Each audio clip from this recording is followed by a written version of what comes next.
Alright. I think that's enough of the twinning for now. Hello! It's Thursday. And Thursday means more MSQ. What am I gonna do tomorrow? Who knows? It's Friday. We can do anything. But today, we got MSQ to do. What did we do last time? We got through the first dungeon of Dawntrail. And we met the Moblins, who I certainly have no grudges against from Final Fantasy XI. Alright! Let me just get the audio going here. We'll fade the twinning out. And we'll banish Dancing Darius back to the void. Be gone! Alright.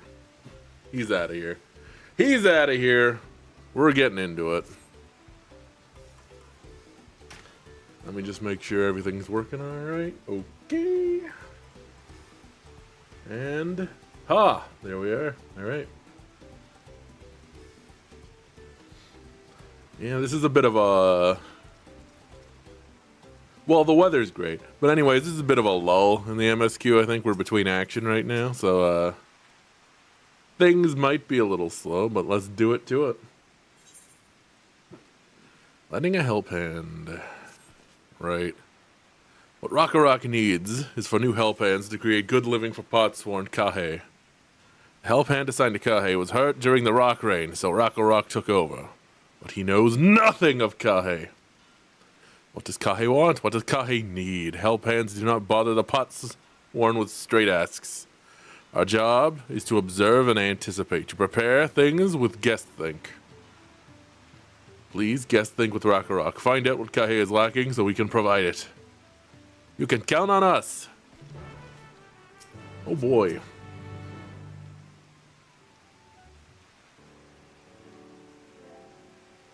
Hey, it's Machinations. That means we skip this cutscene, right? This is where Kahe works, is it? Let's take a peek inside then. What if we just beat him up or break his legs so he can't leave? Do it misery style. That must be Kahe. It'd be a lot quicker if we could just talk to him, but that's not the way they do things around here apparently. We'll have to leave him be and try our hand at some guess think. Inspect the workshop. Okay. It's obviously too warm in here.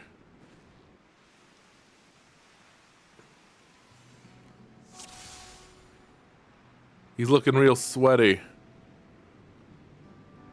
Must be boiling sitting so close to the furnace, and there's no airflow to speak of.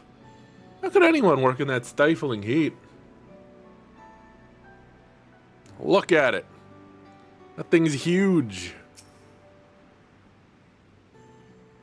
Those tools are looking pretty worn down. Maybe it's time for some new ones?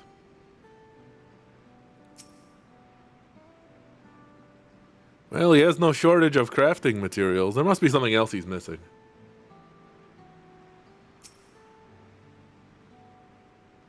He's barely touched his meal. That dish is meant to be eaten hot or it loses its savor.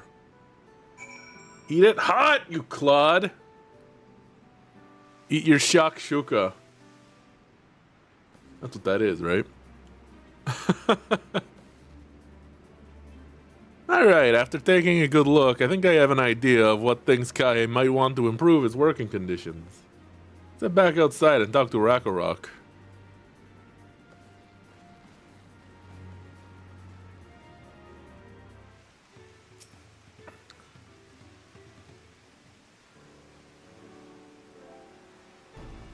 You made your observations. What did you guess think? First off, I noticed Kahe hasn't touched his food, and an empty belly can be good for his concentration. Maybe the cooking isn't to his liking? But our food is very mouth-pleasing. Why wouldn't he want to eat it? But Rock is sure of nothing when it comes to Kahe's tastes. I can help you with that. My brother Kona has also hit sorrow, and while everyone has their personal preferences, there are some they tend to share. Like an aversion to piping hot dishes. If it was brought to him like that, Kahe probably wouldn't have been able to eat it until it cooled down, and by the time he came back to it, he might have found it cold and unappetizing. The simplest solution is to serve dishes that taste good no matter the temperature. Akarak never would have thought of that. Oh, the third promise. Or, the third promise? Mind explaining these things to our cook? It's like very Japanese stereotype. If you have a cat's tongue, you can't handle heat. Not at all, but I don't think that was the only reason Kai couldn't concentrate. The Hitsaro homeland is hot and dry, but even Kai seemed to be suffering in front of that furnace. Is there any way you could cool down the workshop? Oh, we could try a drafty shard. They make a lovely breeze. Do you know where we can get one of those? You can gather them from the shoals of no return. You will not return. There are many old boats there, abandoned by those who gave up on their search for the Golden City. So we salvaged them from the wrecks. Could you handle that for us, Samga? Sure. They do the thing. They do the thing where they give you multiple tasks, but then cut it down so you only have to do one. And your party members do the other. Oh, and one more thing. From what I could tell, Kahe's files and saws and things are way worn down. Maybe a new set of tools is in order? Rock was too preoccupied with stocking materials, a serious oversight which he will rectify. Supplying good tools for good living is a help hand's responsibility. Then we all have work to do. We can meet back here when our tasks are done. Shoals of no return are past the crags, through a tunnel southeast of here. You should be able to spot the passage from just outside the village.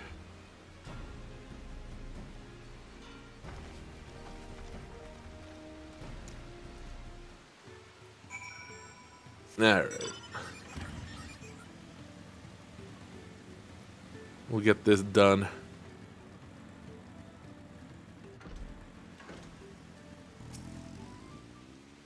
Oh, come on.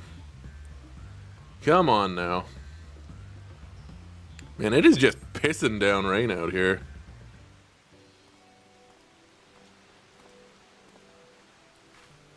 You're a Samga, aren't you? What brings you out here?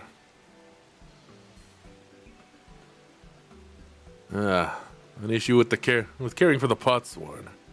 When they approached me with the same problem, I suggested they commission artisans in Charlayan instead. The quality of the craftsmanship would be guaranteed, after all. Okay, we get it, Kona. You have one personality trait. However, the Moblins did not care for the idea. Surely it would be more effective to engage a uniformly trained collective. I cannot understand their fixation on individual contracts. Perhaps the custom will make more sense once we begin the feat of pots. Until then, we've been deemed unfit to assist in the matter of help hands, and are instead tasked with tending the injured. We were on our way back from procuring herbs for Earthenshire, in fact. Settlements in Kozama Uka, too, have been isolated by the storm's destruction. What would have become of the wounded had we not found our way here? Should I become Dawn Servant? One of my first acts will be to establish reliable trade routes to the capital, when I imagine how much good we can achieve with Charlayan technology. Oh, we get it! My apologies, I have much to consider. If you'll excuse us. By the way, I like Charlayan. Tell everyone. Meet again soon, I'm sure. Take care, Samga.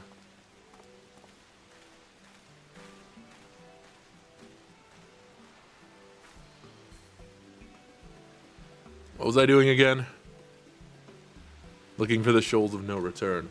Of no return! Wouldn't it be funny if I just left? She did not return from the shoals of no return.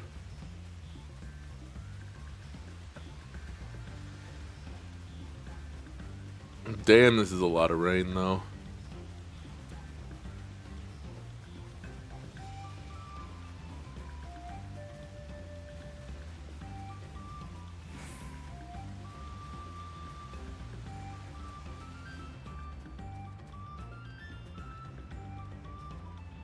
A bit of a reprieve.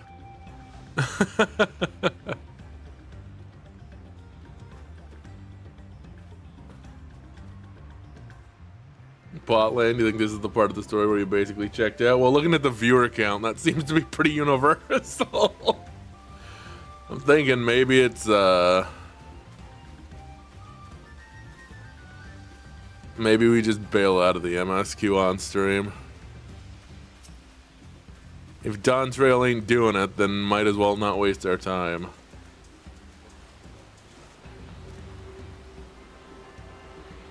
This is a bit of a lull, though. I was thinking about it, and like nothing happens here that's interesting. Fiery orange, that ain't right.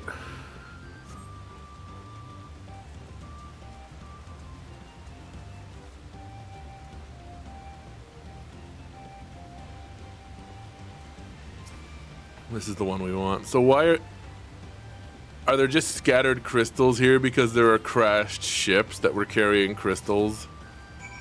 Is that what I am to believe?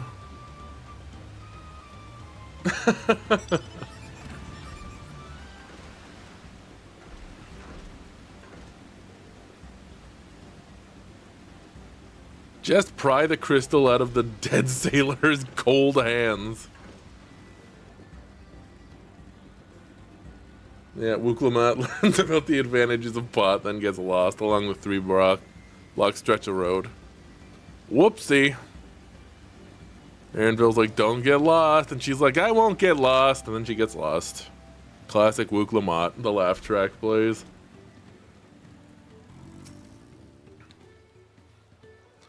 Is that a cool breeze Rock feels? I don't know how you could feel anything in this rain. Oh, it's raining more. Just a little lighter. Okay.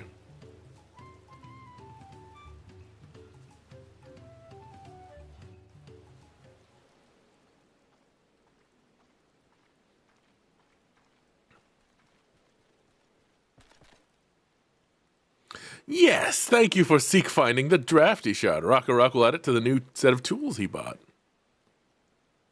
And I come bearing good food tidings. The cook has prepared a feast fit for the most discerning Hetzaro, and it's on his way even as we speak. Let's go in and see what Kaihe thinks of our efforts. Go in, he's dead. The wind shard created a draft which pulled more carbon monoxide out of the furnace.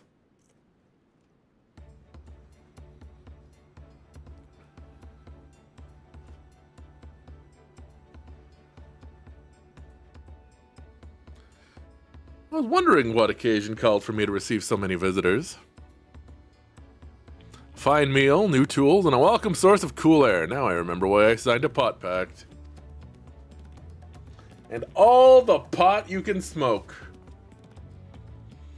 I'm grateful for your kind considerations. Allow me a moment or two and I'll reciprocate with a piece worthy of a pot sworn.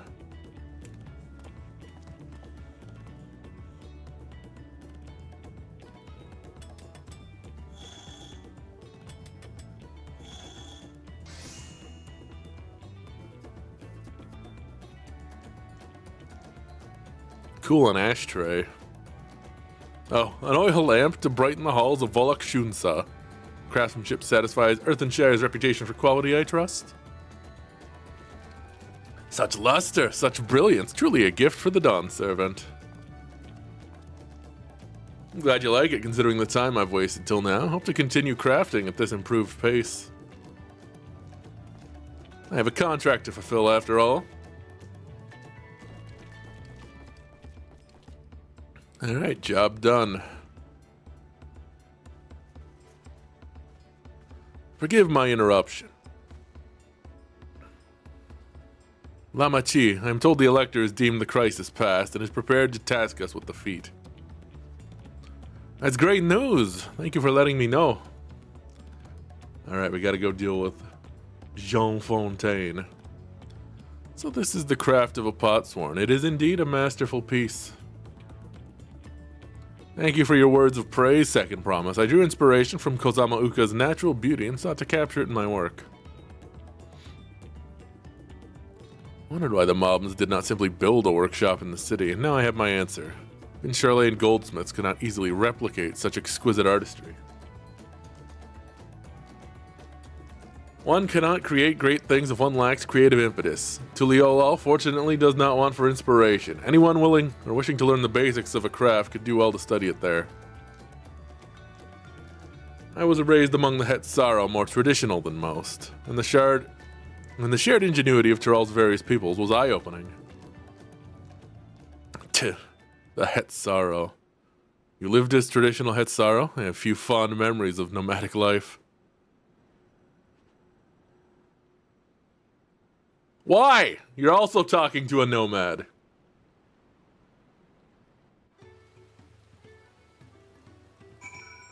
Did you have to kill a tiger with your bare hands and then fashion armor from its bones? Well, that I could forget that time. I tried a serving of the dish we prepared for Kai. It was so good I had a second helping. Eating other people's food. Rock is very grateful to you. I thank you both for your hard work and clever guess think. When it comes to help handing, knowing the potsworn really is important. Well, that's true for pretty much everyone you meet. It's a lesson I've drummed into me several times already on this journey. Is that just a really small... Yeah, it's a really small ether current inside a crystal. Okay. What did we get? Oh boy.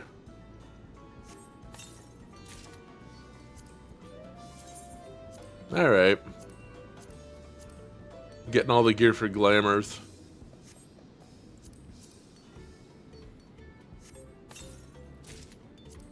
Tonfas? Oh, these are like straight up normal tonfas too. Not bad.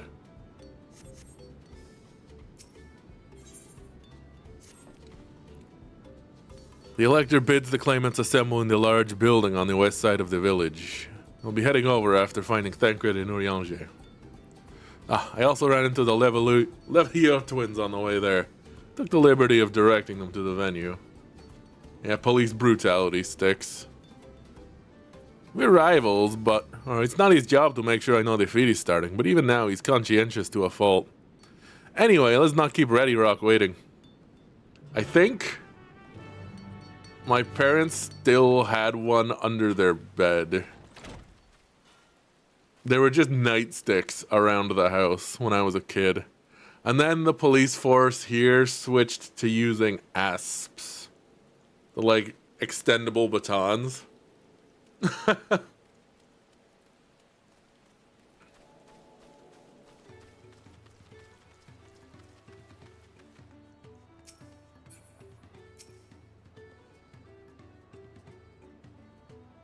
Not everyone would be here by now. Everyone quit. Everyone quit at the same time.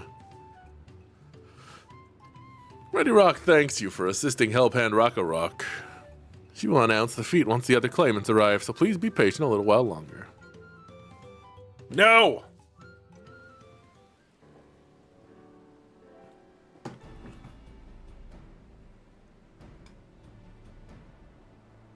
They got tired of the Wook agenda. They sure did. Oh, it's sunny. I'm happy to report we were able to convince one of the potsworn to stay. How did you fare? I broke a guy's legs and he couldn't leave. So you managed to do the same. Splendid. Goblin noises. Oh. Welcome to Earthenshire, First Promise. We support your plans for salt crossings and the new potsworn they will bring. Alfino also broke their legs. Hail the mighty Zeralja. He cleared many piles of rock fall as if they were pebble stones. The really resilient son of a Dawn servant. Hello. Welcome. Good afternoon. Zeralja was clearing fallen rocks. I'm surprised he'd volunteer his time for anything unrelated to the contest.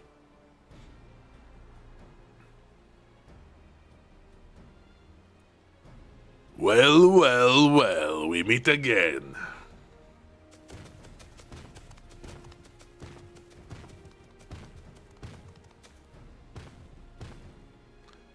Just in time for the feat to begin. I'll bet he was already here laying low while the rest of us did all the work. Work smarter, not harder, Alize. Claimants, your attention please. As Ready Rock has explained, many of our potsworn left us following the storm. The precious metalwork crafted by those artisans brings in much jingly shine from across the salt. Should our stream of trade goods dry up, Earthenshire will suffer. Tuliolal merchants will suffer. They shall suffer! So Ready Rock sets you this feat. Each of you are to find one clever hand goldsmith to bring here to us. So we're to recruit new potsworn. Makes sense for the feat of pots. Calling this a feat does not justify taking advantage of the claimants and their influence. How does finding workers for you demonstrate their worthiness for the throne? You are free to refuse Ready Rock's request. She'll be happy to inform the Dawn Servant of Zaralja's disqualification. The right is a means to an end. The steps we take to get there are not important. Then Ready Rock declares the feat of pots begun, but remember, a pot pact must be agreed to willingly. No grab snatching or deceitful tongue flaps.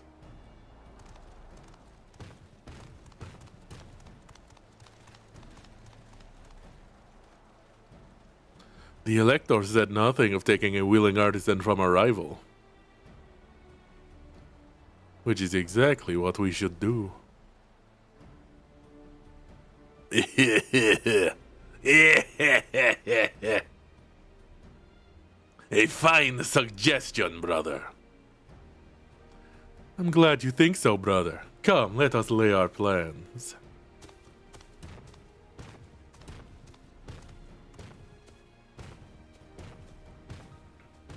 That nasty brute is up to something. He may seek to delay us again as he did on the river, but he can remain vigilant. We can remain vigilant while we plot our course. What do you think, Wooklamot? Do you have any candidates in mind to satisfy this feat? I know some artisans amongst my supporters, but they're all in their twilight years. She knows the olds. I couldn't ask them to give up the comforts of Tuliolal to live in this remote village, no matter how beautiful the scenery. Meanwhile, Kona probably has 100 young craft people to choose from. Not that I'm comparing us, you understand, it's just a statement of fact.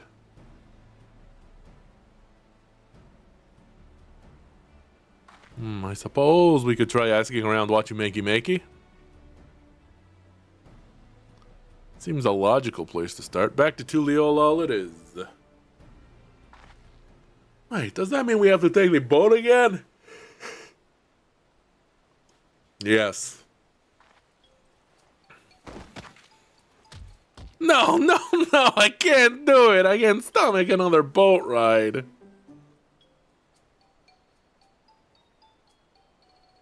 You said I should share my burden, so I will speak plainly. The truth is, I get really, really sick on boats. Shocking.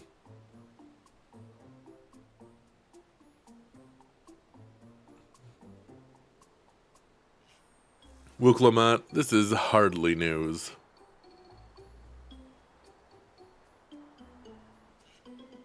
But it was brave of you to admit.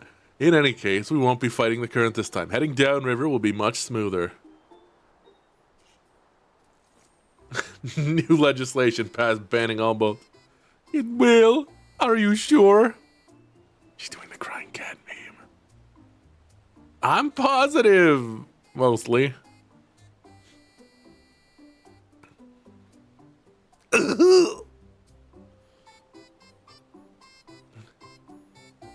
What if we just knocked you out?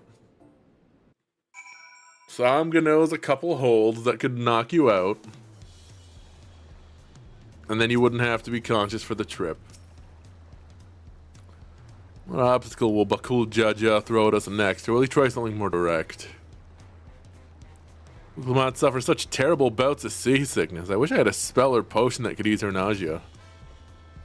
I cast Gravel.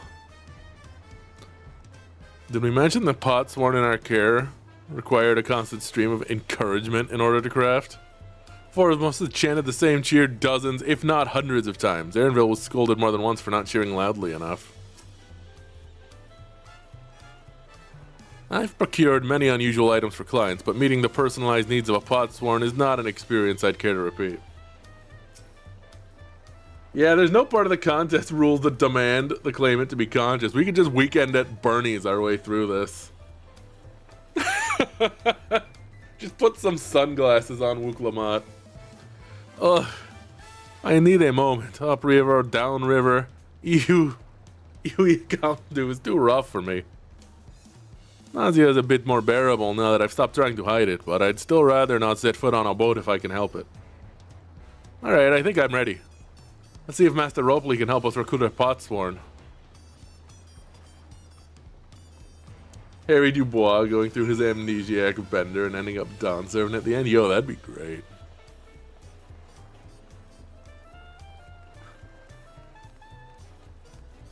Or, with promise, second promise, Kitsuragi.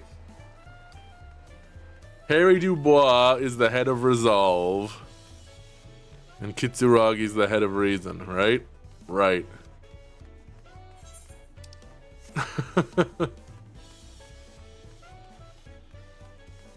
That's how it works.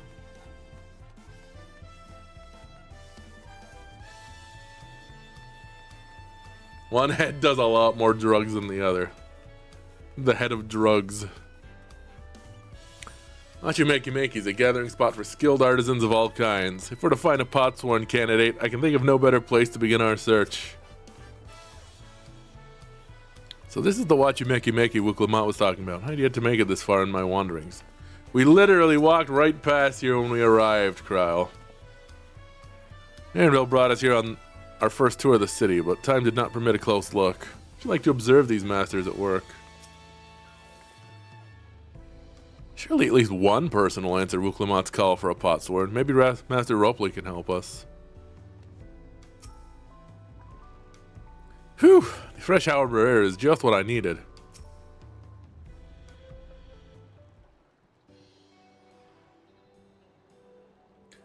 Greetings, Third Promise. What brings you back to Machi-Meki-Meki?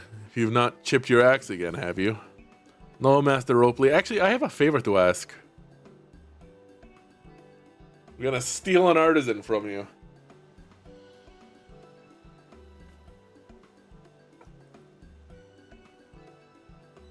So, what do you think? Do you know any craftsmen who might be interested? Filching my artisans for the mild ones, eh? Well, seeing as it's the Third Promise making their quest, I'm willing to look the other way if one of them decides to take you up on the offer. Only, I can't think of a suitable candidate off the top of my head. Who do I know with a mastery of goldsmithing that would have no qualms about relocating to Earthenshire? Okay, well, what about that Ellison loser? Jean Fontaine. No, not Jean Fontaine, Fontaine. His brother was Jean Fontaine. You mean Fontaine? He did say he was employed at some fancy jewelry store across the salt. And considering the distance he's already come, I'd like to think he wouldn't mind moving a little up the river. He said he only just got himself a new job. It's too soon to ask him to sign a pot pact. There's no harm in making the offer. Once he hears how well the potsworn are treated, he may even jump at the chance. Either way, you won't find Fontaine at his workbench at this hour. He's finished for the day. Probably enjoying a meal over at Shibalovtier. Well then, maybe we should go talk to him, just you and me, since he knows us. Wouldn't want him to feel intimidated by having to deal with a crowd of new faces. The two of us can handle this. The rest take a rest at the cabins if you like. That's right, we need less witnesses for when Samga has to beat him up. You know, she may just beat him up even if she doesn't have to. Alright, let's go see a man about a pot. Ha!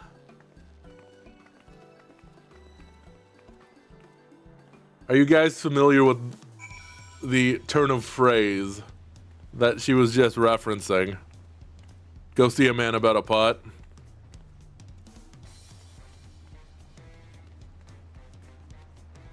I can't remember if it's a Canadianism or not. It's very similar to go see a man about a horse. Yeah. You're gonna go take a leak?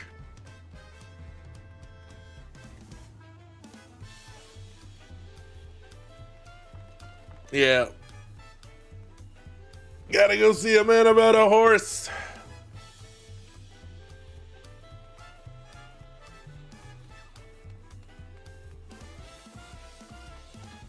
Can't say you've heard either. North-Enish, so I guess Northeasterners know it.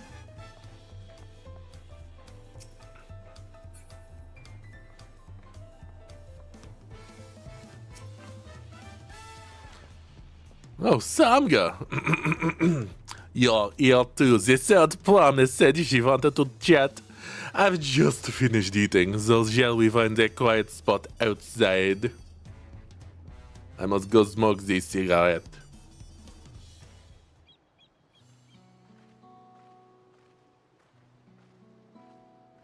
It's the table of the unbound. Get him! He's one of them.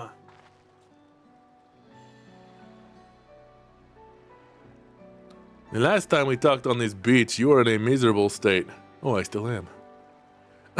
Yes. Yes, I was, wasn't I? A lost soul. Until the two of you came along and helped me rediscover my purpose. My new place of employment has been most welcoming. And for the first time in a long time, I feel content with my lot in life. That's wonderful. So, what is it you wish to discuss? I'm clinically depressed, third promise. Yeah, it's hard to ask you this right after you settled in, but I'm looking for someone to become a potsworn. I've heard my new colleagues mention the term. That's when an artisan signs a contract to work for the Moblins, isn't it? But you're not a Moblin. I'm not sure I understand. I'm just mispronouncing things all over the place. It's for the feat in the rite of succession. I need to bring a new potsworn to Earthenshire. So that's the way of it. Just like the French. We've barely met, and after pushing you to work at what you makey, I'm now demanding you throw away that and sign a pot pact instead. It's a selfish request, I know. Speaking of French elves, your next one in 11 named Come to Flakes. Oh, you're by the entrance to Cufum Island. I know him. I have something to tell you, third promise. The other day I completed the necessary procedures for immigration. I'm pleased to say I am now an official subject of Tuliolal.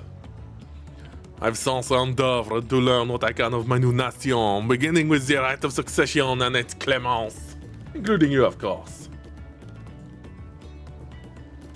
Now, you will recall it was my father's example which led me to pursue goldsmithing.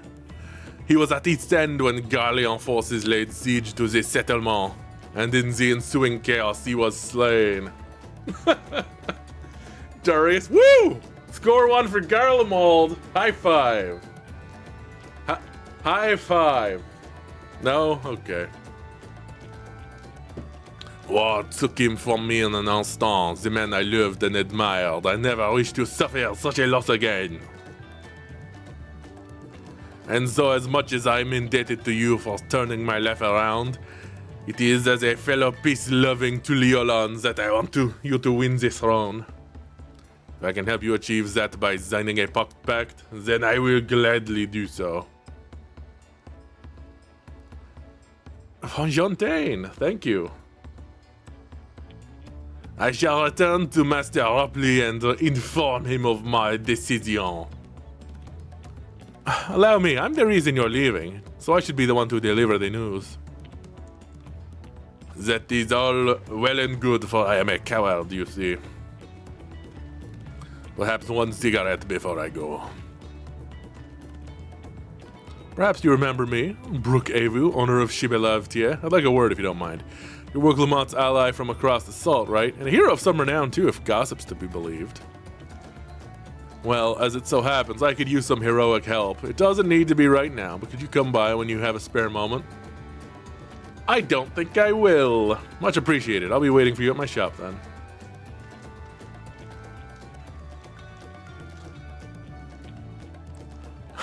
Pictured Darius waving a tiny Grelian flag. I think Darius would be more likely to, like, slowly slide out of frame when the guy mentions, yeah, my dad was killed by Garleans. Just without animating, Darius slowly sliding out of frame.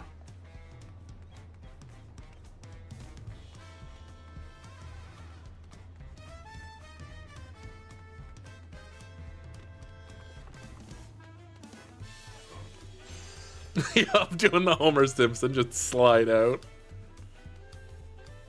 So it wasn't a coincidence he was sitting at the table of the Unbound. It's true.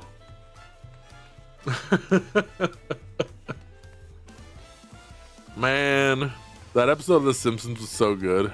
Classic Simpsons.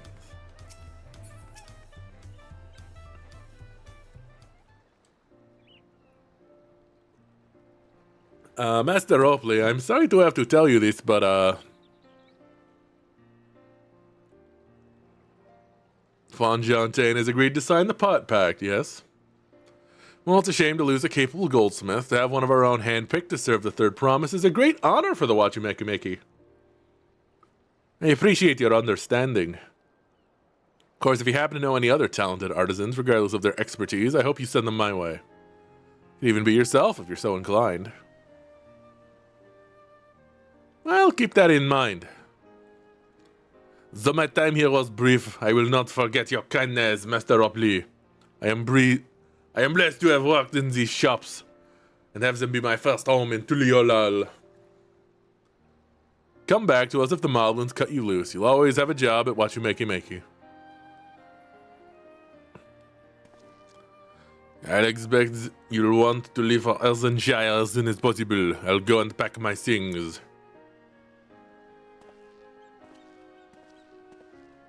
Well, that was easy. What became of Fonjontaine? Were you able to find him? We did, and he's agreed to become a potsworn. We'll leave when he's ready. But you still have time. Splendid. We shall meet you anon.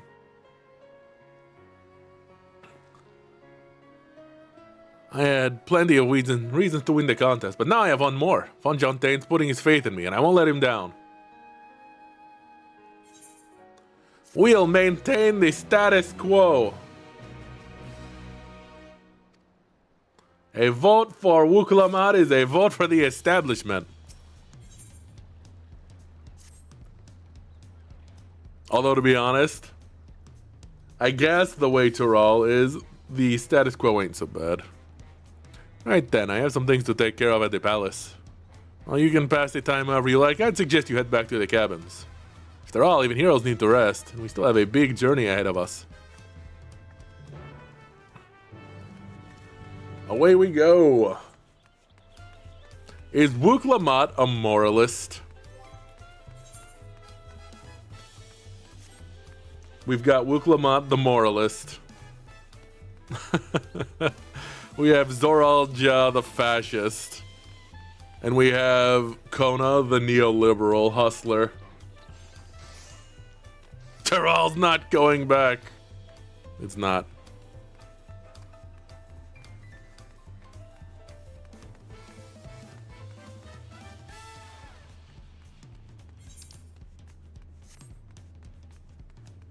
She did wipe out a foreign monarch. Yep, the mask slipped.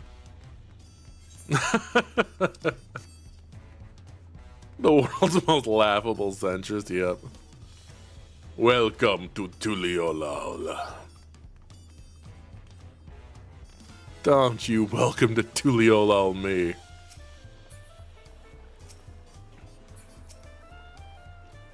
Welcome back, madam. You've had a Landsguard messenger most anxiously awaiting your return.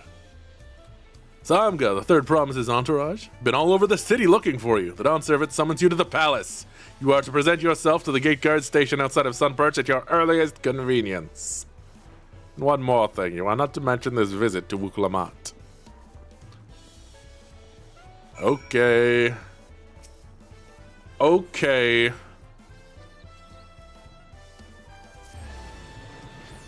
Go on, Sangha. Man, that's a big door. Alright.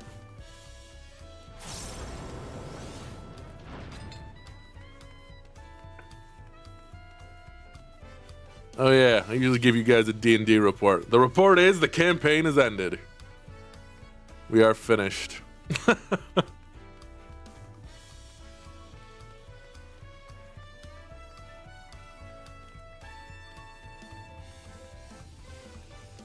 Did we win? Yes. It went away. There was a new wrinkle introduced right at the end. The Dawn servant awaits you within. While I was not informed of the reason for your audience in terms of attire, I would suggest full battle regalia. Let me make sure I'm just geared appropriately. The campaign has ended, we wiped. If we wiped, because this was like the denouement session, if we had wiped in the you've already like won part of the MSQ, that'd really be something. The MSQ, the campaign story. That'd be something.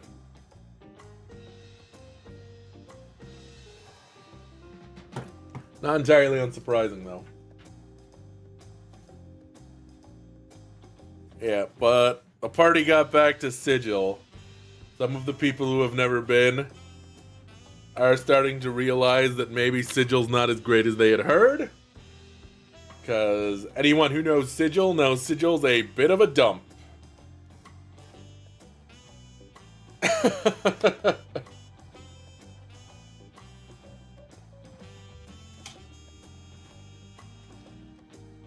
The house is nice, I guess. Yeah, I played a bit of Torment. Okay, Sigil's maybe not a bit of a dump. Sigil's like an extreme dump. Alright, let's go.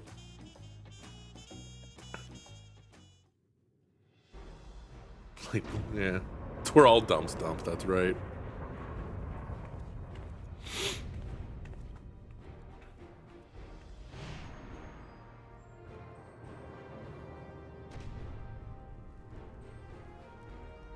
I thought the house was in the ladies' quarter, not the guild quarter.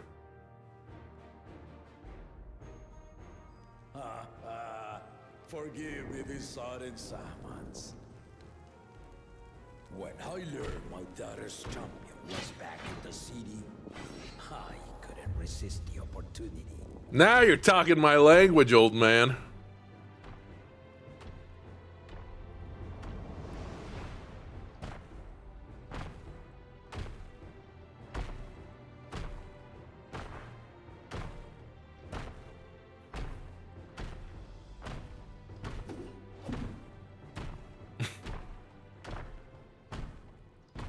Not the first giant lizard I've fought. Probably not the last.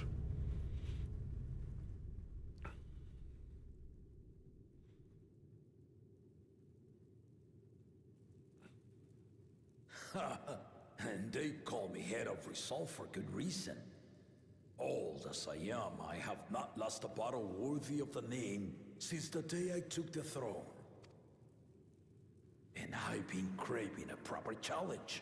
The Lance Wielder, Estinian, he fought well enough, but our bout was ended before a victor could be decided. Judging by the sailors' gossip, you are a warrior of renown in your homeland.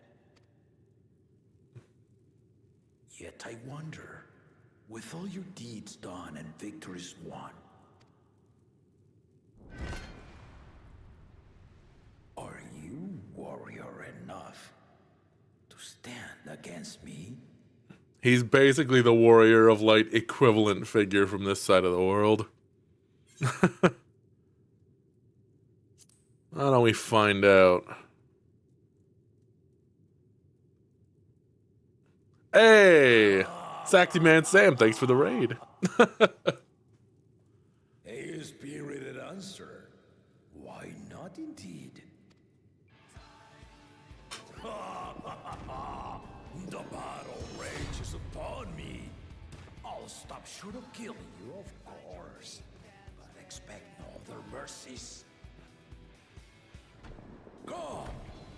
Ready your arms, and show me the truth of the tales. Don't understand this game, but you're enjoying it? Well, that's what matters, right? This is the important part.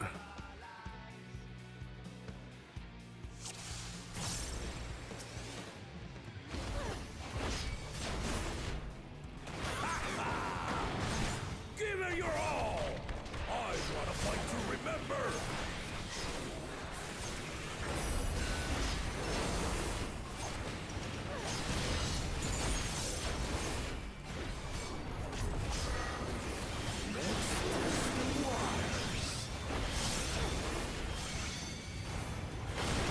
I forget. Is it a half-half? Yeah, okay.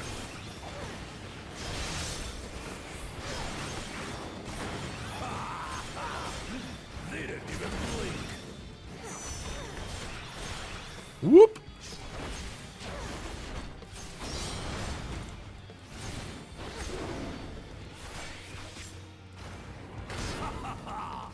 I see you know the Viper style. Ha! Let's see how you handle this. Oop.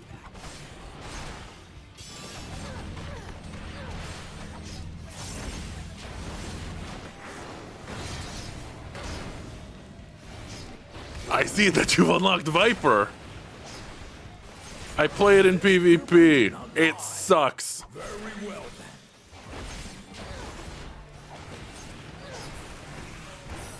Ah, come on. Ah!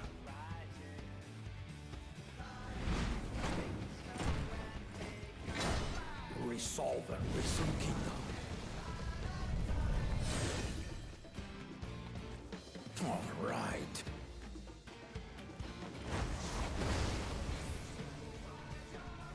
That's rough, buddy.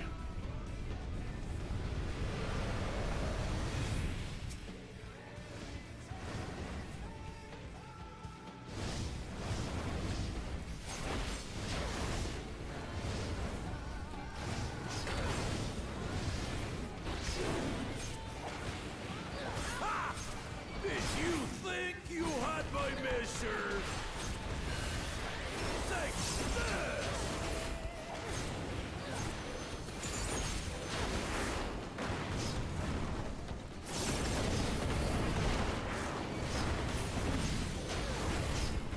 Woo! Holding up?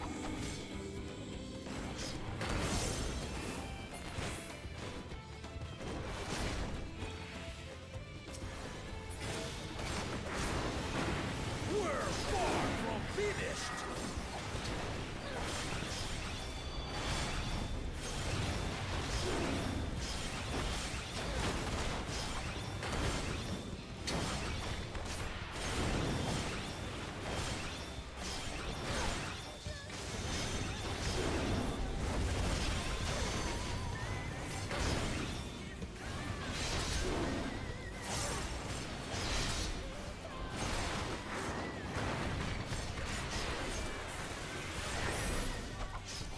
No more holding back.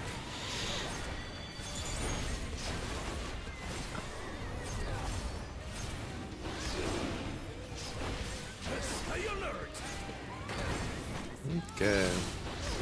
Ow.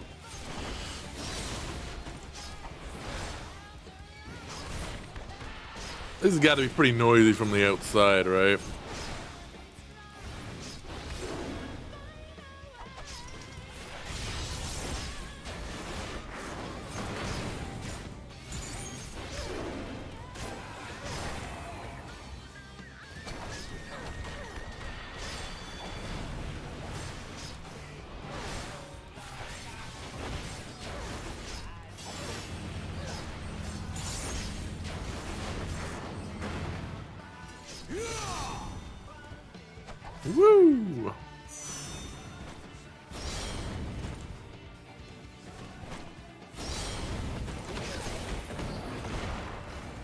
Okay. Get some of that HP back.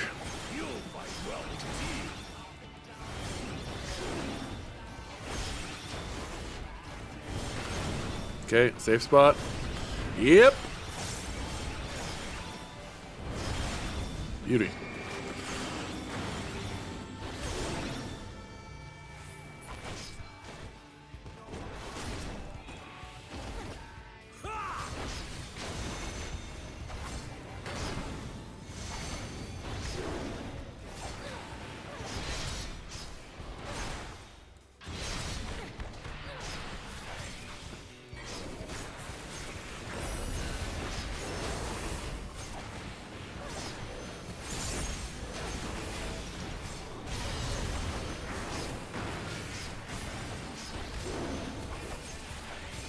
Guy's getting his ass beat. Come on.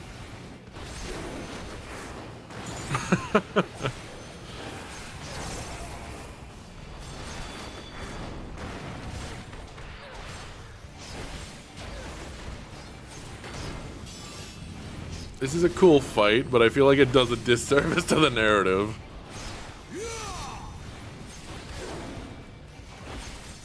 Just because of later fights, you know?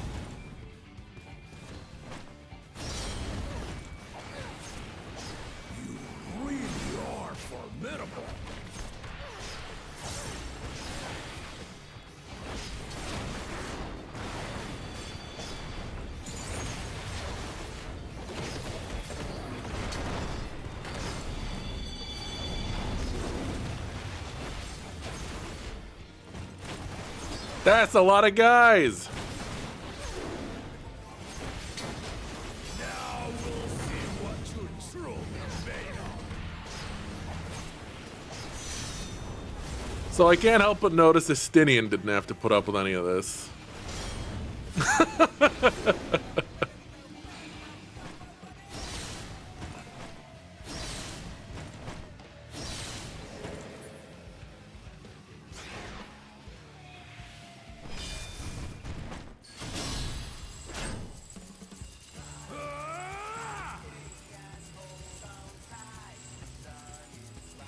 Can do this all day, old man.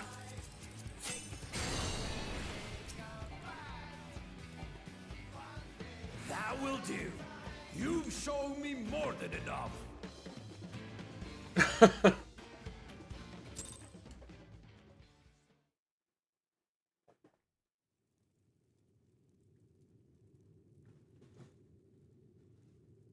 Okay. I brought my full strength to bear against opponents before, but you are the first to withstand it. Even with my head of reason asleep, I never expected you to give me so much trouble.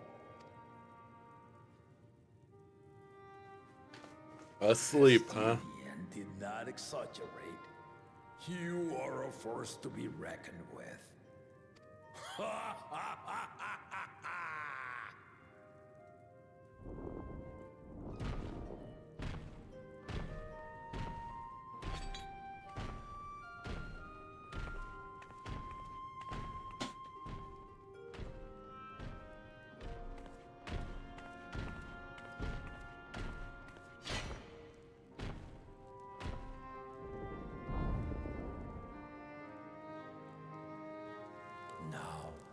Confession.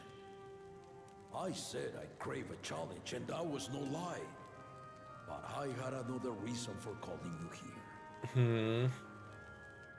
I had to judge for myself if you were fit to attend my beloved daughter. In some respects, she is much like me.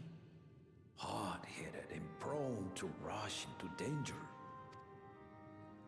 But one with your talents could readily dispatch the threats that bar Lamachi's way. Although that's not really gonna happen, is it?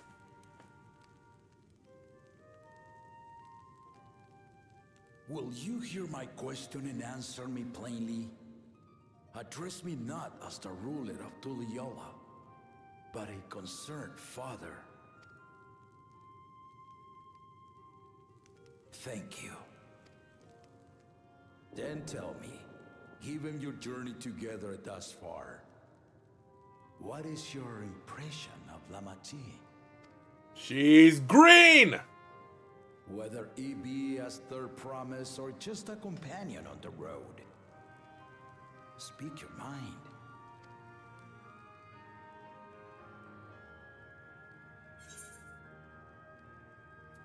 She ain't ready to rule, that's for sure.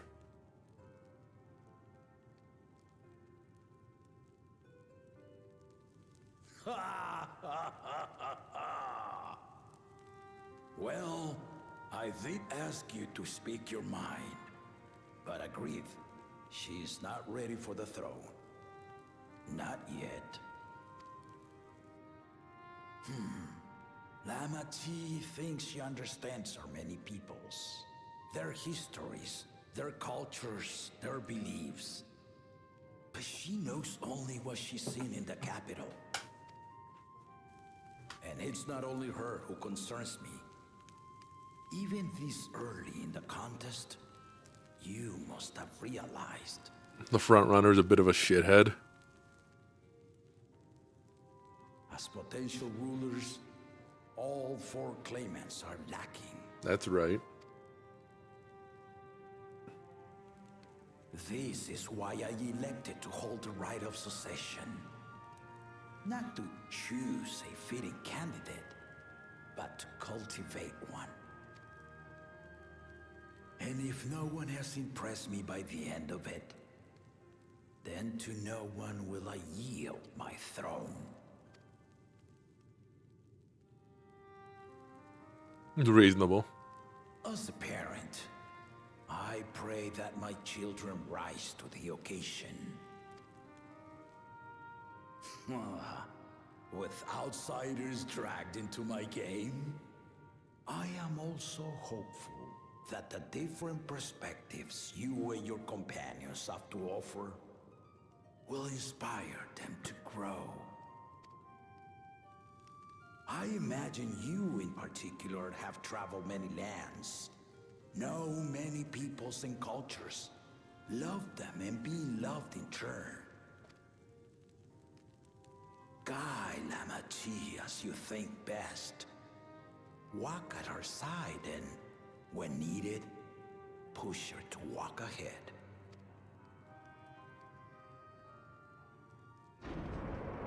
I knew it.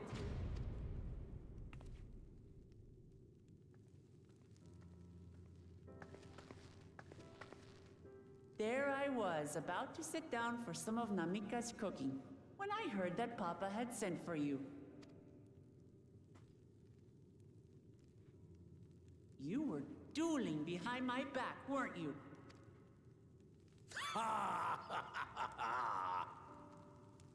I see there is no point in denying it. You needn't worry, daughter. I took care not to inflict lasting injuries. Whatever, old man. I can take you. You and your ally may return to the contest without disadvantage. No harm done.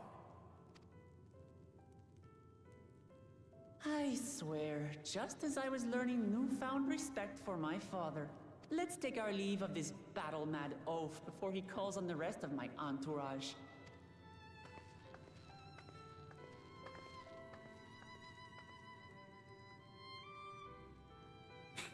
He fights Aaronville. Just, ah!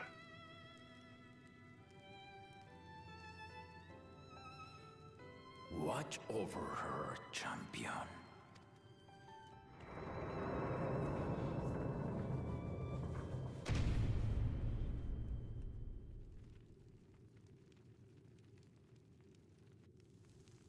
Kona's recruits are no less sharp, as one might expect of Gallof's countrymen.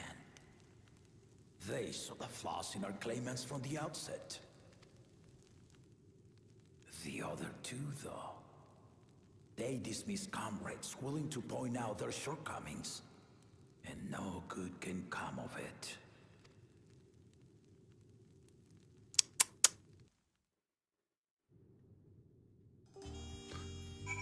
Zoralja.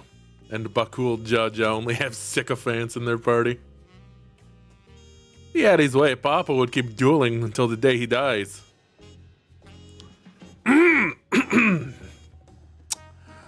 Even now, I know of only 3 people who didn't need to be carried away after their bout. Zeral Ja, your lance-wielding friend Estinian, and yourself. You really do live up to your fearsome reputation.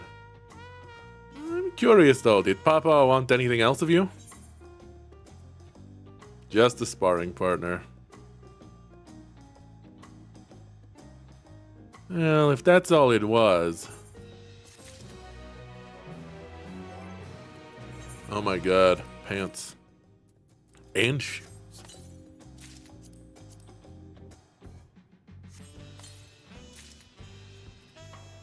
None of it's better. I still haven't had one bite of Namika's food thanks to Papa's nonsense, so I'm going back to finish my plate before I head out. I've otherwise asked everyone to meet at the forward cabins. Come and join us after you've had a moment to recover, eh?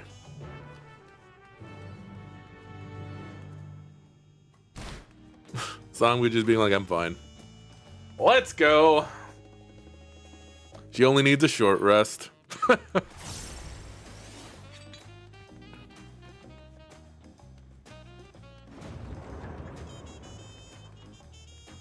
But yeah, we were interrupted talking about D&D because of the duel, but if I remember our first campaign, we got a place from a guy who lived in the ladies' quarter and was killed.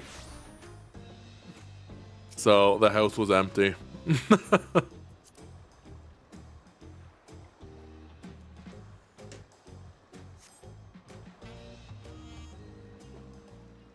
But it doesn't really matter. It is what it is.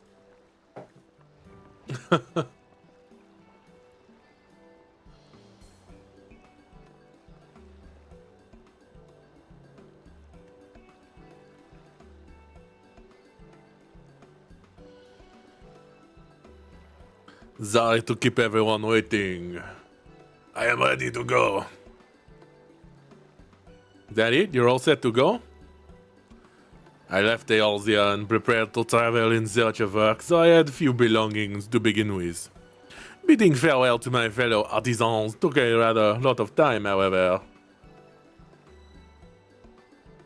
Again, I appreciate you making this commitment, Fonjontaine.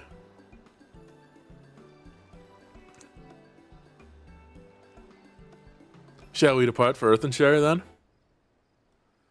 A word before you go. There he is.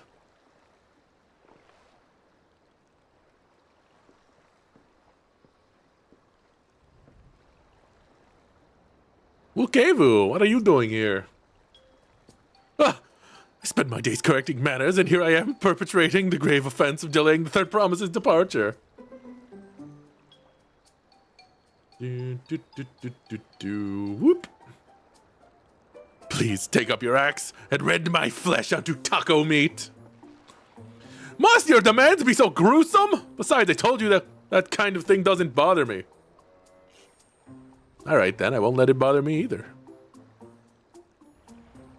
What was that all about? I'd come to the city to purchase supplies when I spotted your entourage getting ready to leave. You seek the City of Gold, if I'm not mistaken. That's right, it's the final step on the rite of succession. If you know anything about the subject, I'd love to hear it. Then allow me to be of service. As you know, legends of the Golden City have been passed down in Tyrol for 1,000 years. Yet, when it comes to describing the place itself, the stories do not always agree. Some portray it as one might expect, a glittering metropolis of golden towers. Others suggest it's more unassuming and owes the name to a fabulous treasure hidden at its heart. Every telling, however, has a common thread. Those who go in search of the Golden City do not return.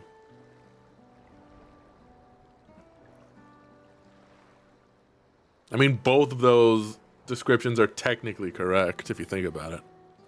The lesson to be learned from this third promise is that to seek the legend is to court death. I must implore you to proceed with the utmost care. That's all I wish to say. I shall pray for your safe journey. Thank you, Wukevu.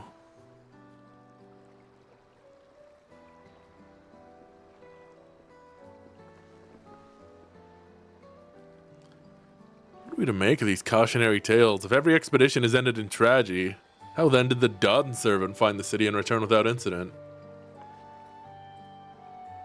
It seems the legend originated with the Yokui. Speaking with them remains our strongest lead, I feel. A lead we shall follow in time, but first let us see Fontaine safely into the Moblin's care.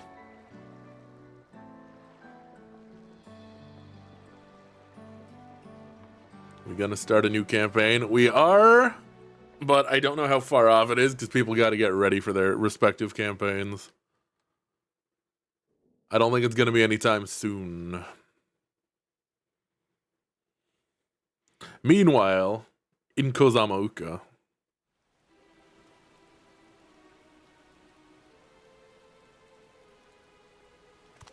Finding a willing artisan was even easier than expected. Many indeed are eager to curry favor with the Resilient Sun, especially if it means sharing the promise of new territories. Yeah, talking about the campaign. Those who prove useful will have all the land they desire.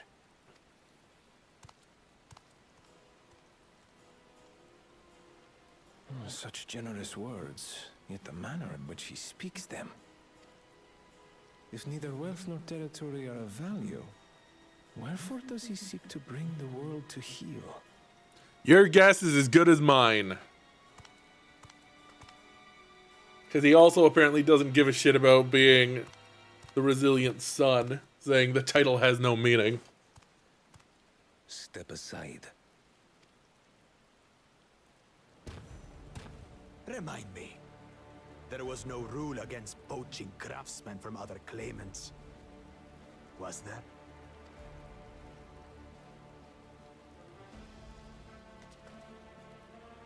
Do not be foolish, Bakul Jaja. Foolish would be carrying on with these tall feats when all I need to win are the keystones. And besides, it's long past time I humble this arrogant one-head. The Dawn servant may have sired you against all odds, but there is nothing blessed about your birth. Only a two-head is fit to rule. Only we are worthy. Draw your weapon! Face me in battle, and learn your place.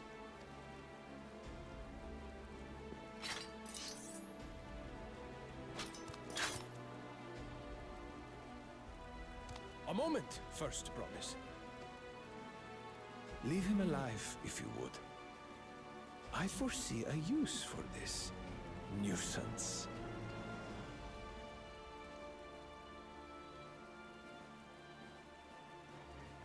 Too scared to make the first move? Then allow me!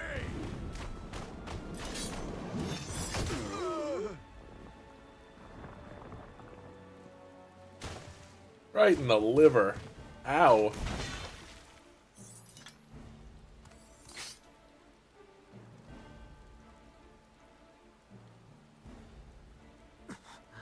But he's just a runt.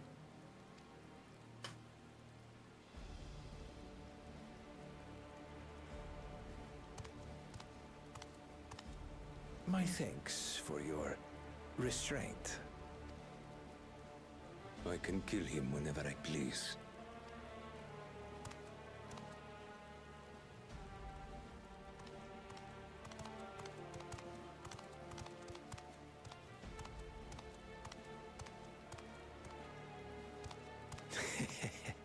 Your part in this is far from over.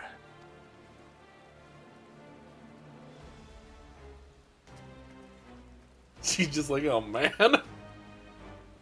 Aren't you glad you got dragged into the middle of this?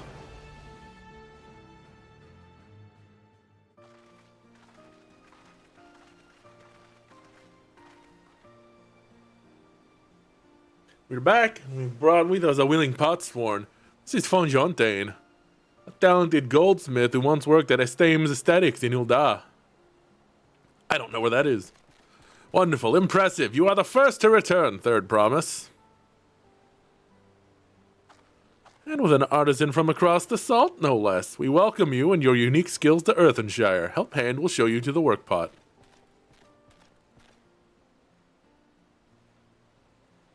Turns out it's actually like putting people in pots, Elden Ring style. This is it then. I look forward to hearing you proclaim Don Servant. Thank you, Fontaine. I'll be sure not to disappoint you.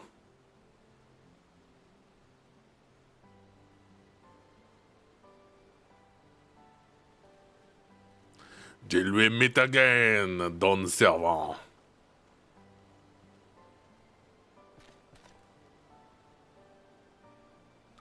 You have met the requirements of the Feat of Pots. Ready Rock presents your keystone with joy, smiles, and well-wishing. Then she takes it and crunches it up in her teeth like that one cat.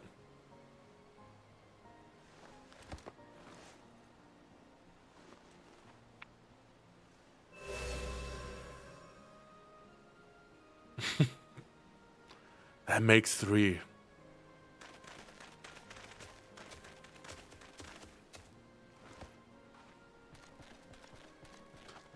More pot sworn candidates. Come, tell Ready Rock of your tales.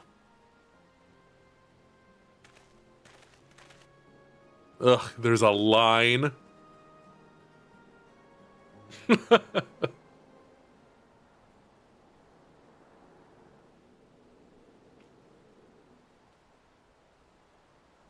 Another feat accomplished. Another keystone acquired.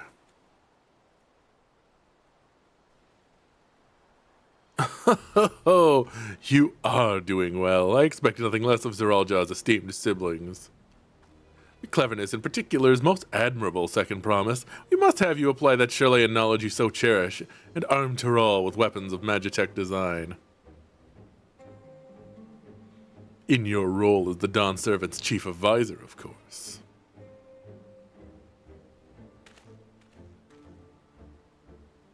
Tools of war hold no interest for me. I only wish to improve our nation through practical innovations. Foreign powers will think twice about testing our strength once Tuliolal is known for its advanced technology. Just as the Garlean Empire was deterred from invading Sharlayan. Were they? Or did Sharlayan run? That may well be true, but how long will it take Tuliolal to progress to this new advanced state? How many years? With a collective commitment to education and hard work, it should not take so very...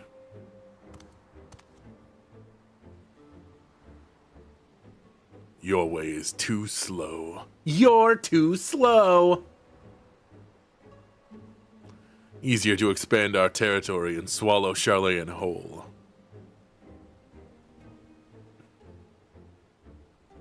Conquer other nations through force of arms, and you're looking at a future of uprisings and bloodshed. Yours wouldn't be the first failed empire. Then we keep fighting until the mounting costs convince them to lay down their weapons, until all have grown tired of loss. It's an old meme. They shouldn't take that long to grow tired of it. How could such an outcome bring anyone joy? What you oppose is a mockery of peace.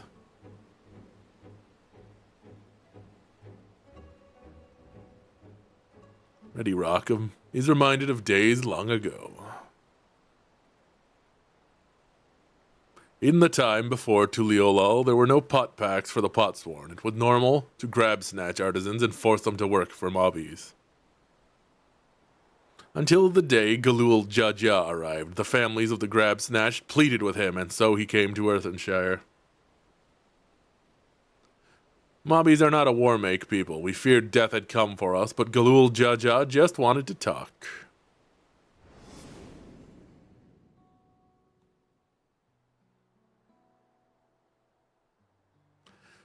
Be at ease. We are here to trade words, not blows. The gold work crafted in this village is superb. One can tell at a glance the quality of the materials used, the mastery of technique employed.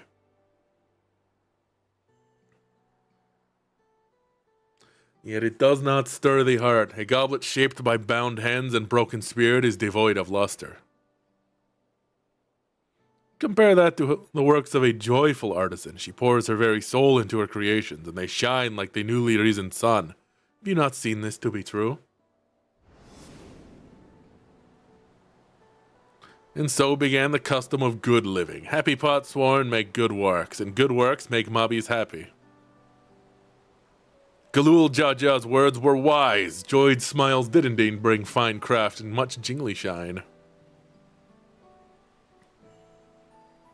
The head of reason was behind the forging of pot pacts. Yes, reason and clever think changed Mobby's way of life.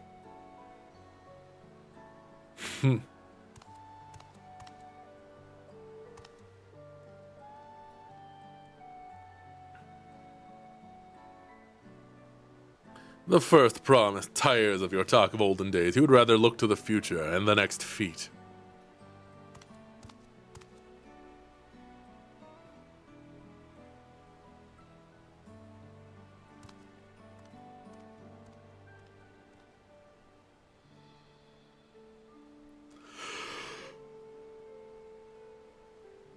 What a bunch of creeps. We should be getting on as well.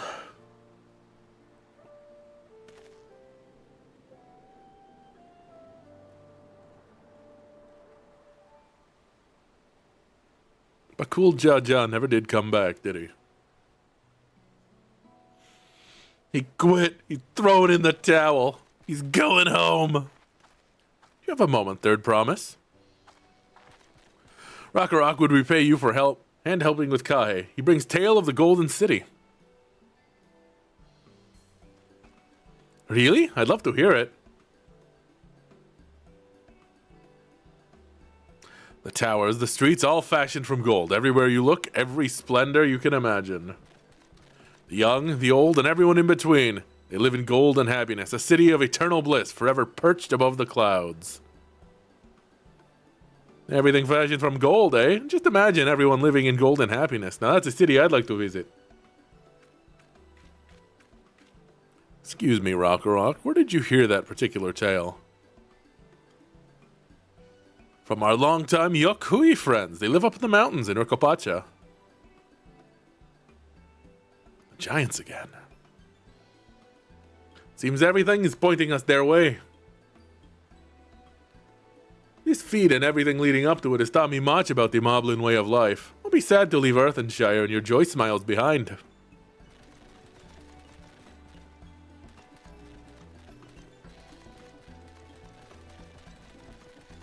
I think he wrote off the whole job pretty early because of the first thing he said was Garlemald was cringe. I'd just win. Yeah. Okay, but Garlemald couldn't hold their empire together. I'm built different. Oh, okay. You're built different. Good argument. Anyways, I'll be right back. You guys enjoy a BRB screen. In the meantime, we'll go back to this one.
Alright, I'm back. You know what I think part of the problem with Zeralja is? There's the old saying, I think it's from The Art of War. You don't go to war and seek to win. You win and then you go to war, you know? You only go if your victory is assured.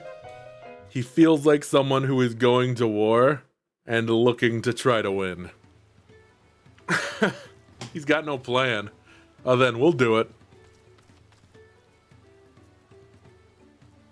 Like, I feel like the dragons in Eorzea alone are too much. But what do I know? I'm just the warrior of light. Right, we should go and see the giants next. Agreed. Golden mysteries notwithstanding, their village is featured prominently in the saga and is not to be ignored. The Urkopacha Highlands should be easy enough to reach from here. If you leave Earthenshire from the west, there's a road which leads up into the mountains. Let's find that first.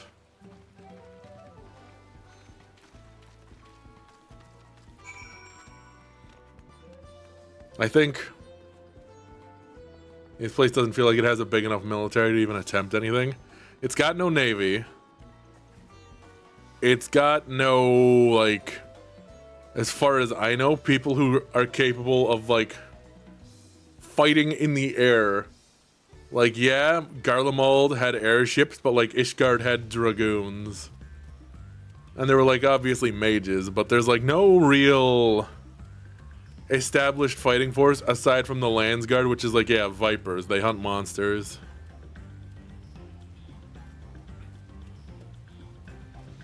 It doesn't feel like Tyrol has a particularly robust military. It has like a large guard force.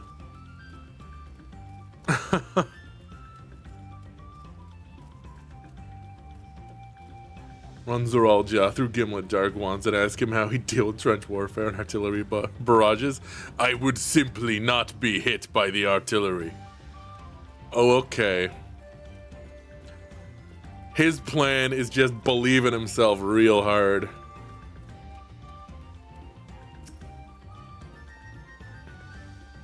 The Highlands are where the Lay of Proof took place, that being Galul Jaja's encounter with the Yokui. But 'tis also the stage for the Lay of Ice, where heroes fought the mysterious Valley Garmanda. I'm most curious to know what the right will demand of us there. Date Biolol, yeah. Yeah, they got no opposing nations. They've got, I would say they've got like no experienced generals, but they might. If they like have experienced Shatona, like those people will still be alive and remember everything. But I don't know how much fighting the Shatona did, like compared to everyone else. One day we're sailing up rivers and the next we're hiking up mountains. This road will take us through the mountains to the Urkopacha Highlands. An exhausting route, perhaps, but a straightforward one. We're to meet with the Yokui at last. Let's go! Surely nothing will waylay us.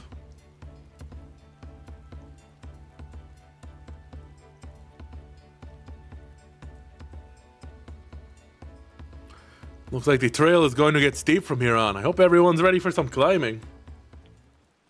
Third promise! Glad I caught you. Ready Rock asked me to bring you back to the village. She says there's something she forgot to give you. Huh? Something other than the keystone? Yeah, it's an item of great importance, or so I was told. It shouldn't take long if you'd please follow me.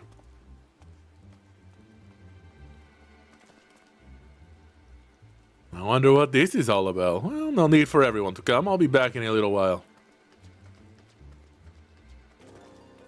I need you to get in this van. There's candy inside. Well, if there's candy inside, I suppose it's okay.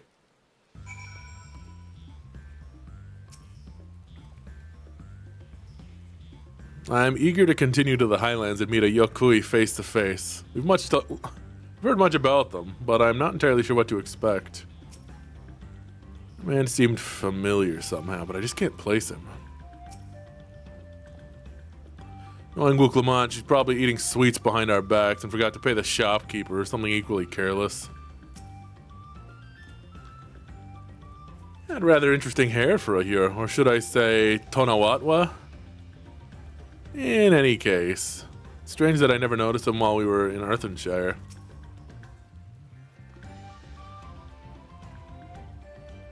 Well, their army onto 5 ships, laments and navies. Like, get a load of this guy, yeah. This is taking quite a while. Just keep waiting for now, I suppose. You have anything new to say? No. Okay. Walk into this trap, please. Oh, okay.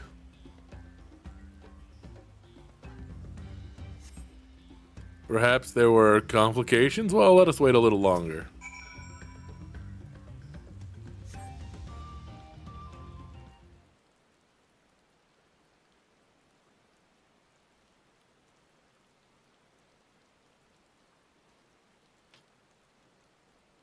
This is getting a little ridiculous. Did you get lost on the way back to find us?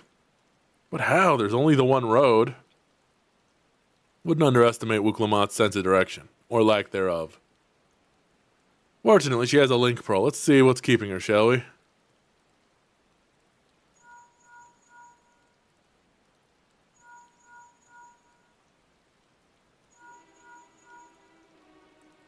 She's screening her calls. She's not responding. Perhaps we should all return to Earthenshire. 'Twas Ready Rock who had business with her, yes?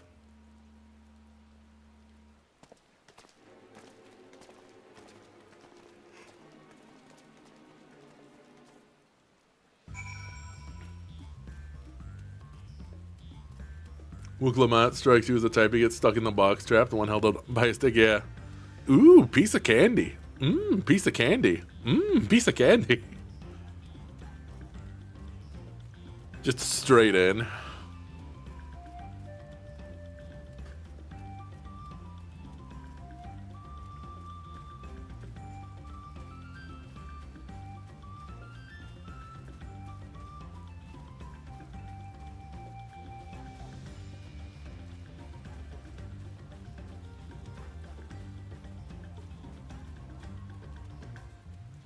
Oh, I just looked at the patch notes. There was a error in the roll quest. I know what the error was. There was a bit of untranslated text. She doesn't seem to be here. I thought Wooklamont was just being her usual impulsive self, but now I'm not so certain. Excuse me, Wook, does this smell like chloroform to you? I don't know, let me give it a sniff. Thud. As long as it's not right, I can feel it. Pray not untoward has fallen the third promise. Something untoward has indeed befallen the third promise. Back again so soon? Come looking for Wooklamont. Did you not send someone to fetch her? Ready Rock did not. Neither has she seen the third promise since you were last here. And who was that man who came for her?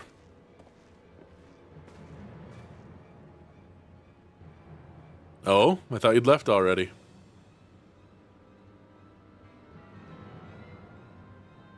Where is Lamachi? Is she not with you? She got into a van with some guys. They offered her candy. You don't know where she is? How could you let this happen? That thou shouldst worry for your sister is understandable, yet rather than assign blame, thine energies are better spent on locating her.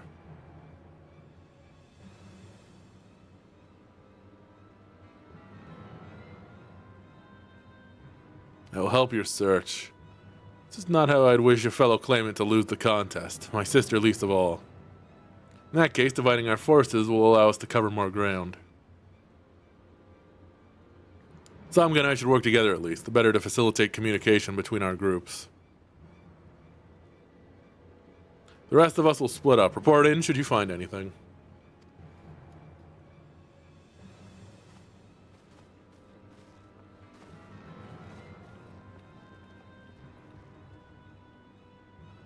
We'll be on our way as well.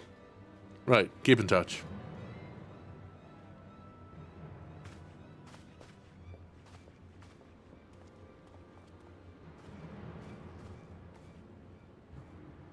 Come, we should begin our search.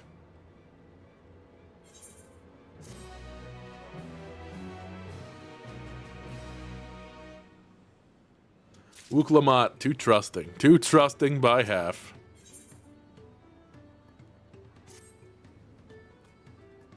If Lama-Chi was returning to Earthenshire from the west, then she would have passed through here, except Ready Rock swears she didn't see her. In which case, 'tis entirely possible that Lama-Chi never made it back to the village at all.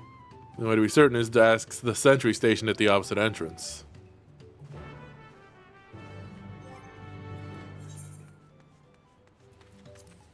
Gloves. She got the full set now, except for the headgear, which sucks on this set. So I don't need it. It's lousy.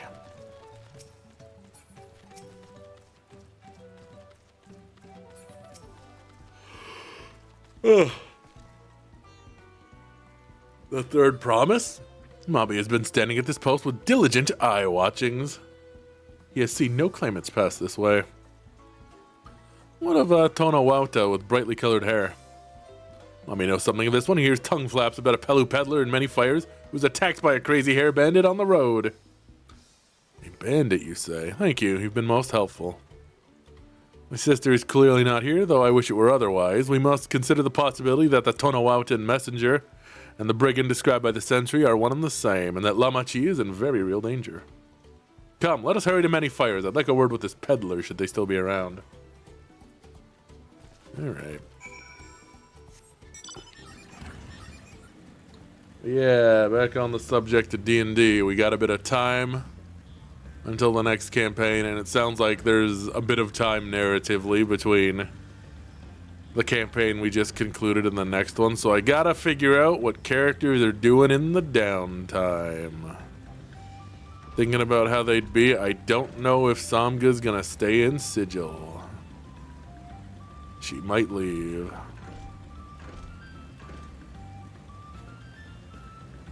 She is not a city mouse.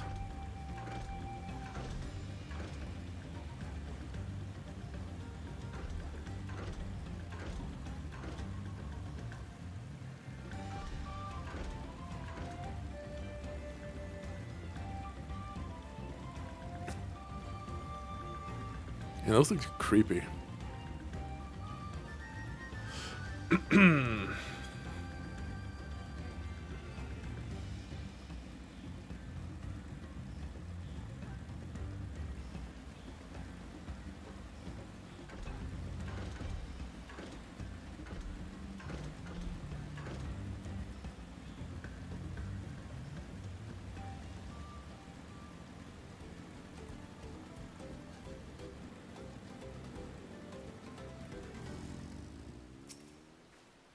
Thinking of writing a short follow-up for an NPC character of the campaign, what they do in the years after? Oh, yeah. Oh, yeah. Was there something I could help you with? I told you were the victim of a bandit attack. Could you recount exactly what happened? My goodness, I thought I recognized you. I'll tell you everything I remember, second promise. It was that scoundrel, Wakesa, who ambushed me. You know the name of your attacker? There's no mistaking that hair. All my peddler friends have stories of that notorious bandit leader and his predations. Wakesa and his gang will stoop to any low for the sake of a few pel. With no fresh quarry coming up the broken stairs, they've had to become more creative.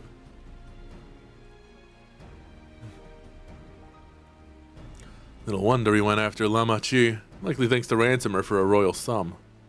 I expect he'll soon make his demands, but I don't intend to wait. We'll find the villain first and deliver his deserved payment in person. Let's say you to a small deception. I will assume the role of a well-to-do merchant to lure Wakesa out of hiding. Then when he comes sniffing about, we catch the rat by the tail. Okay. An excellent plan, and I have just the right garments for your disguise. At a specially discounted price, of course. Brush with bandits hasn't dampened your mercantile spirit, I see. Very well, I accept your generous deal.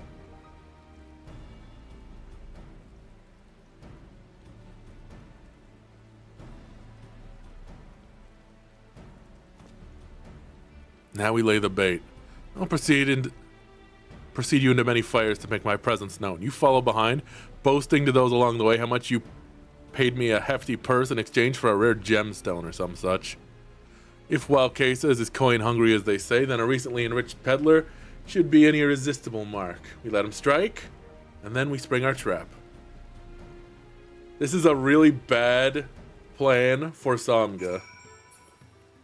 We need you to lie, Samga, and embellish. She's bad at these things. Time to play our parts.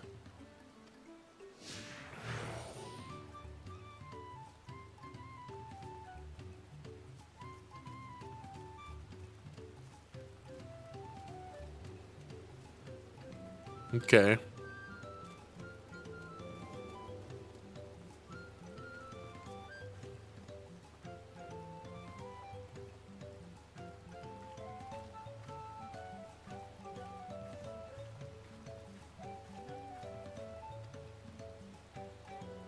Share with him how happy the imaginary deal has made me. Hooray. I am so happy I got a gem. Oh, with this guy. I have recently purchased a gem for a large sum of pel. A rare gemstone from that Hetzaro merchant, you say? I envy the profit he must have made from such a sale. Since the stairs were destroyed, I have not been able to peddle goods at my usual haunts.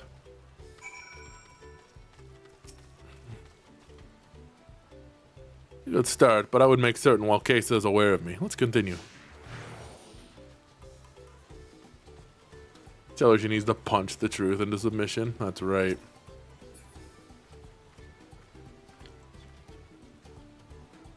Moblin over there looks amenable to conversation. The stage is yours.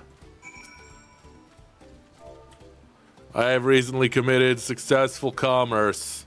That truly happened. It's a real and true exchange of large sums of money. Hetzaro sold you a sparkle stone for your collection. Well, that explains your giant joy smiles. Mobby is happy for your happiness. Mobby is also jealous of the merchant and the jingly shine he must have made. I have more money than sense, and I made a large purchase. That should be enough, but perhaps one last act to drive it home.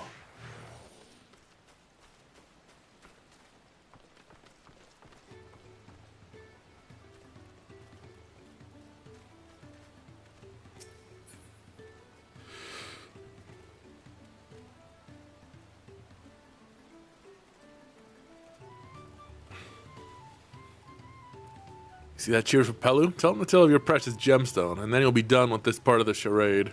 Charade. I have emptied my pockets in exchange for a very real gemstone.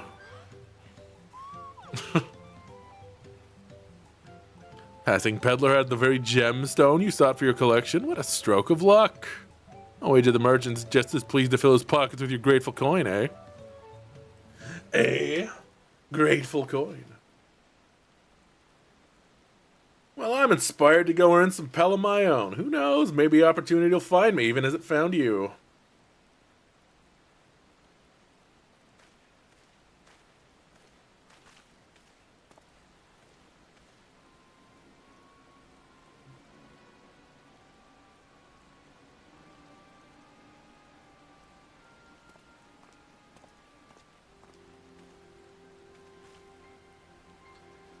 Ah, my most valued customer. That profit from that single purchase of yours should see me through weeks of idle leisure. Traveling with such a fat purse and no sellswords is a tempting fate, so I shall make Earthenshire my last stop, and then return forthwith to Tuliolal.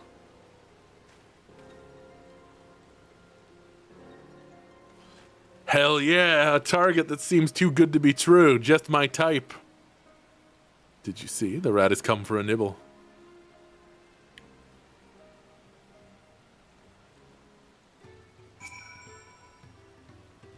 Played your part to perfection, Samga, a woman of many talents, just as Thancred and Earthenshire described. Now, let us lure Walkcase out and spring our trap.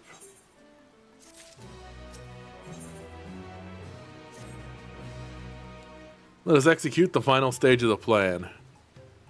We'll set out towards Earthenshire, alone and unarmed, the better to sell the act of a defenseless merchant. Assuming Wakesa is watching, he'll likely wait for some quiet stretch of road before accosting me. I'll be relying on you to follow closely behind, remaining hidden, until the time comes to spring the trap on our bandit king. Just remember, we need him alive.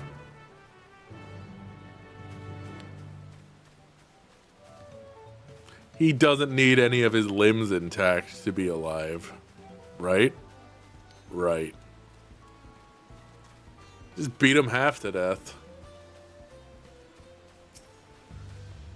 This is the part she's good at.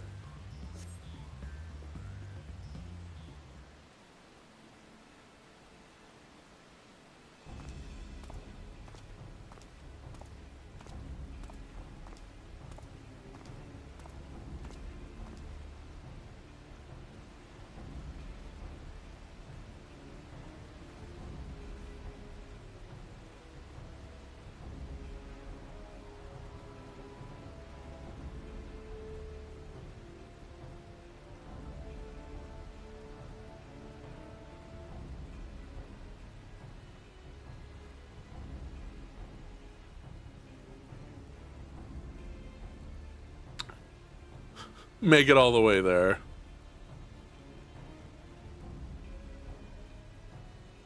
Oh, what's this?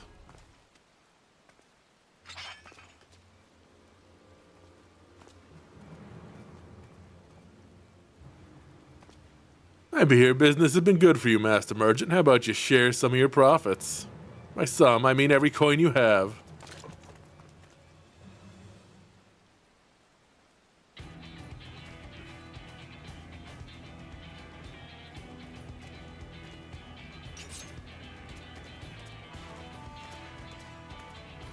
You're that gemstone collector. Oh, I see what this is. We've been tricked.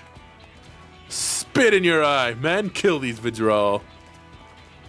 And then he runs away. Oh no, bandits. Slippery vermin. We'll have to interrogate his underlings instead. Be so kind, son. Pray, leave them capable of speech.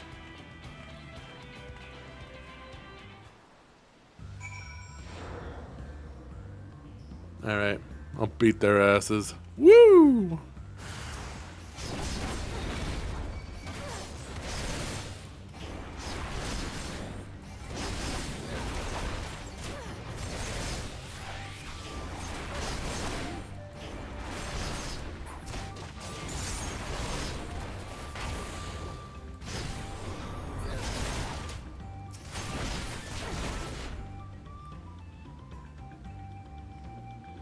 Easy. Easy!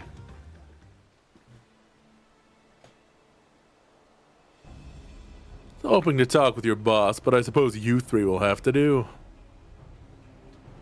Wait, that's the second promise. What do you want with us? Think I'm scared of a fancy title? I'll take your royal ears as a trophy as soon as I get free of these ropes. I know your gang is behind my sister's abduction. Tell me where she is. Eat pocket shit, salt lover. You'll get no answers from us. That's right, we don't serve you. Do not play games with me. Where is Wuklamat?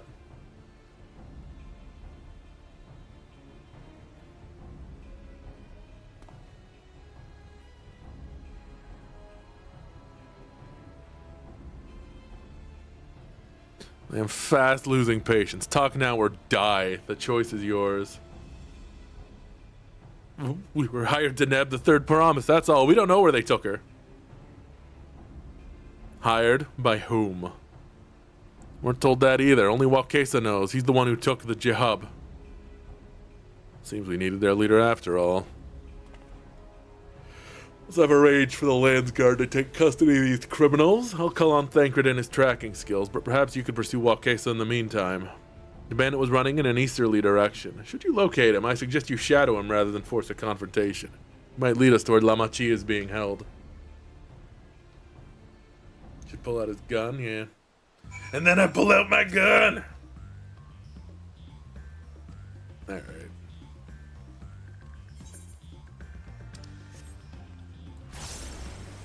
You messed with the wrong Syscon.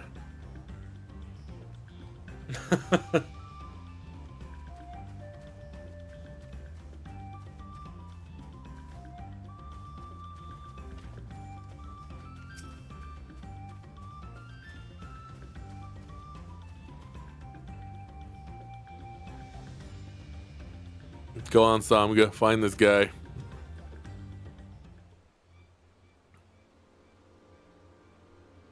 There he goes.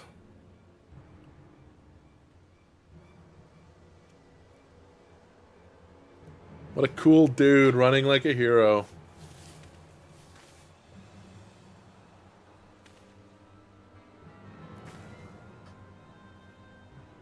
Think he has that crazy hair to blend in with his surroundings? Because it kind of works. All the colorful foliage.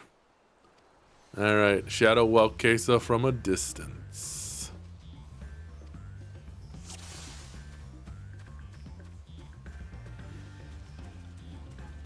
Enjoyed going back to the lovely city of Sigil. I think Samga's feeling a little cheated.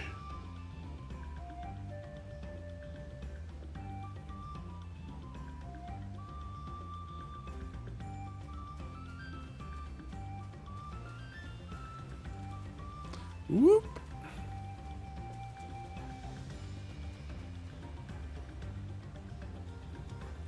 Huh? What was that noise?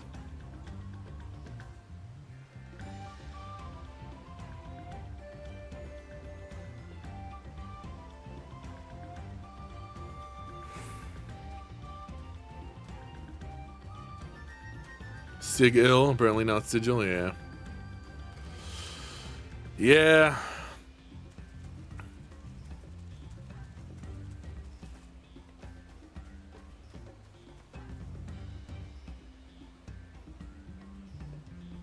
Yeah, I've heard both too. So fuck it. Also, Sigil natives are Cockney, so what do they know about speaking correctly?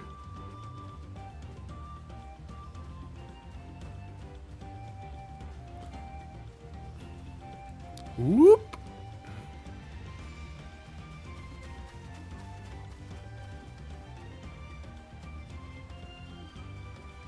What was that? It was nothing. Shut up.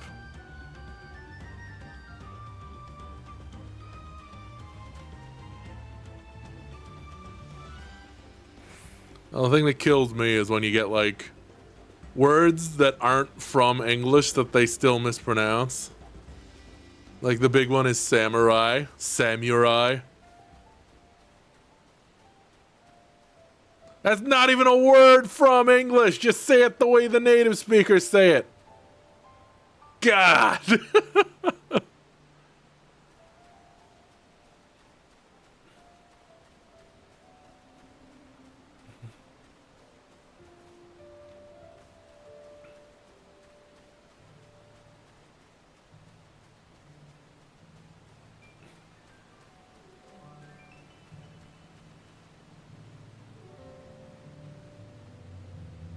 Although I suppose if any country from over there is getting imperialism thrown in its face, Japan could stand to have a bit.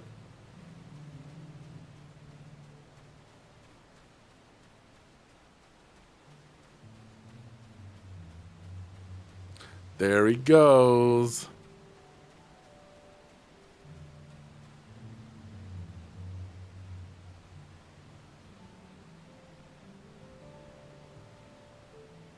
Where's that damn hoobie go? Where'd that hoobie go? Maybe he's hoobie gone.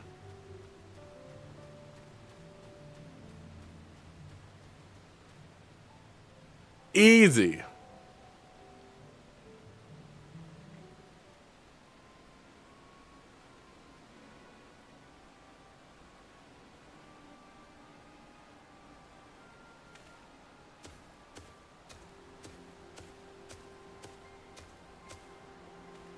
Finally, my money. Give it to me now. The Landsguard may be hunting us already. Calm yourself. We had our own troubles finding a suitable hideaway. Right. We're finished. Take your prize and leave me out of the rest. Such hostility. You were hurting for coin, and I offered you gainful employment out of the kindness of my heart. Kindness? You brought a blackened tempest upon us.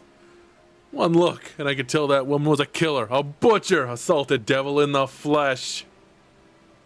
Oh, spare me your fearful bleeding. Go on!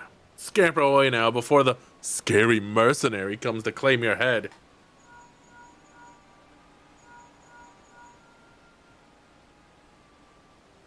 Kona told me the news, so you found the abductor then? What's the situation?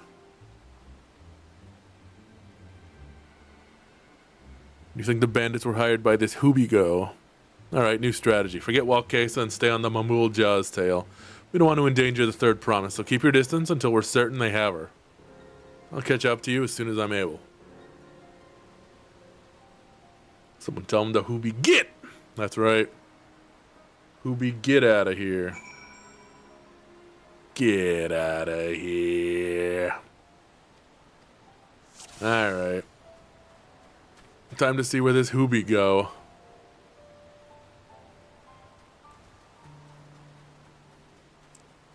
Whoop!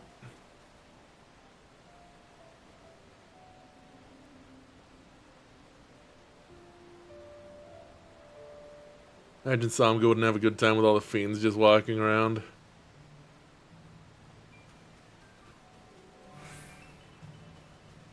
I also think once Lady Fiona's gotten word from her minions in Sigil that she's there now, attempts at her life would be more common. Yeah, I don't think Samga's staying in Sigil for a lot of reasons, and that's probably going to be one of them. So she'll probably take off.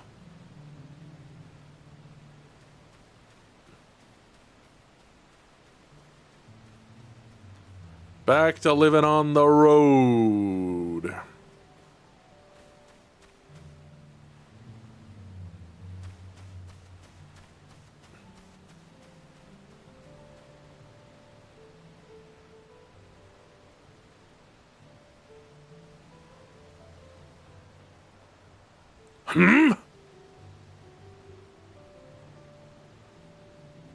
What was that? Must have been the wind.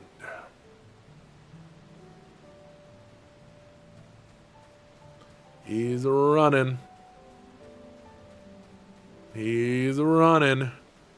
Ooh boy, look at him go.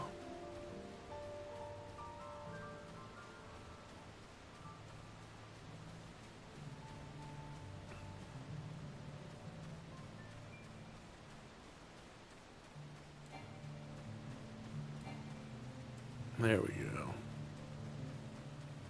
Whoop.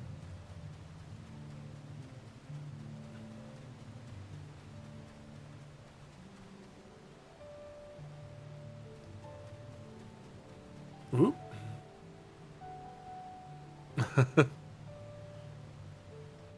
What was that? Farewell. What's going on? And then he slowly falls off of his horse.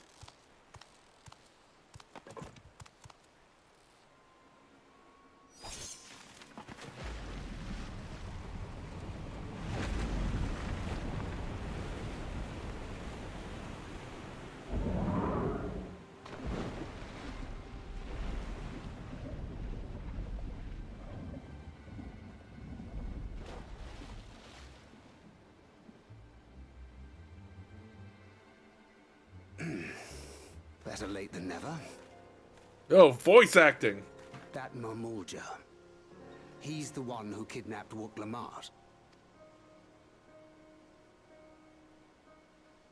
So we're still unsure. If we can follow him a bit longer, confirm his connection to the abductors.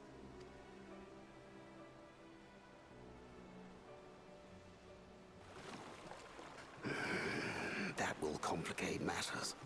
Man, that was such a loud, like, breathy noise. Gotta give him the old, Stop right there, criminal scum!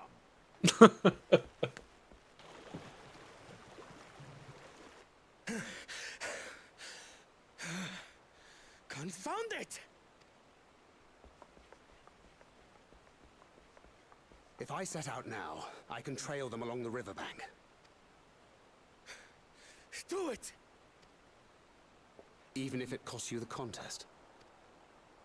What worth is the throne if I lose my sister to win it? All right. Very well then. I'll send word when I locate her. Till then, I suggest you save your strength. A rescue attempt could turn ugly.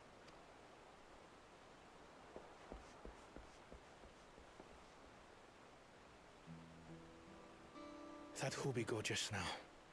I swear I've seen him with Bakul Jaja. Knowing the way that monster works, he probably hired bandits to kidnap her so he could steal her keystones. But even alone, my sister is more than a match for a gang of untrained ruffians. She must have been ambushed or deceived. Gah! I should have been there! If those bastards have hurt her! It was actually a gang of trained ruffians.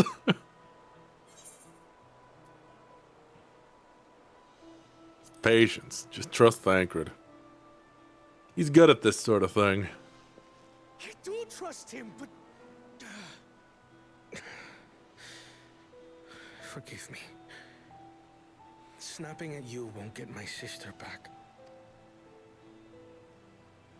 I'm afraid I've always been like this when it comes to Lamachi.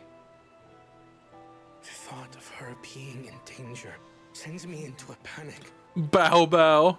You bow to the contest. You bowed the Isn't barge. that how families should be? Don't you bow me.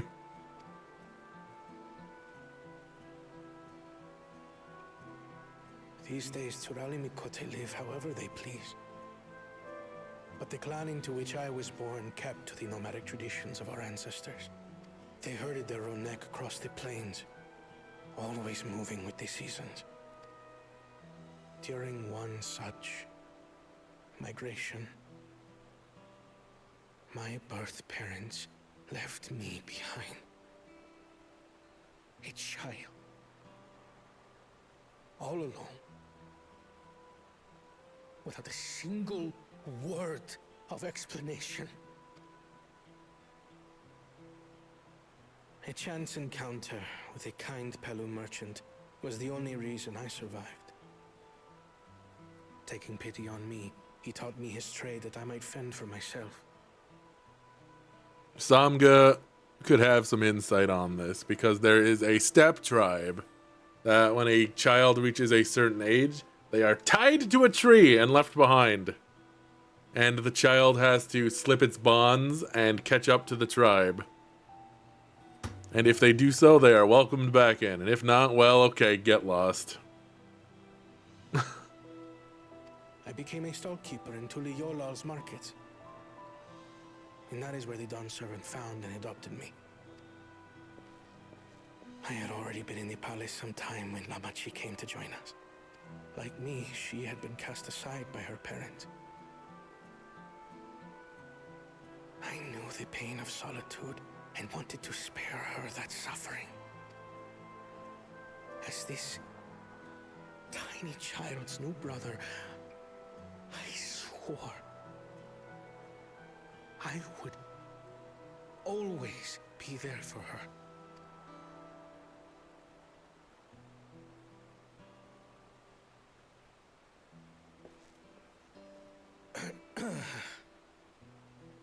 So, as you might now understand, I will stop at nothing to rescue her. Right, you're a Siscon, got it. While we await word from Thancred, I suggest we prepare ourselves to travel downriver. You have a boat, yes?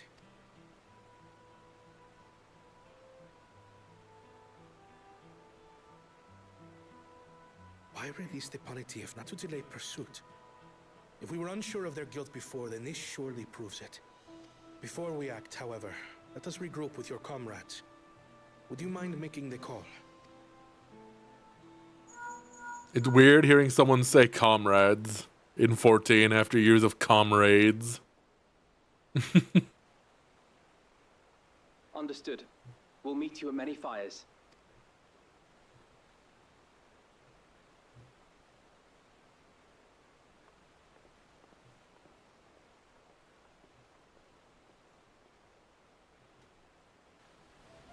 Regroup with your nakama. My what?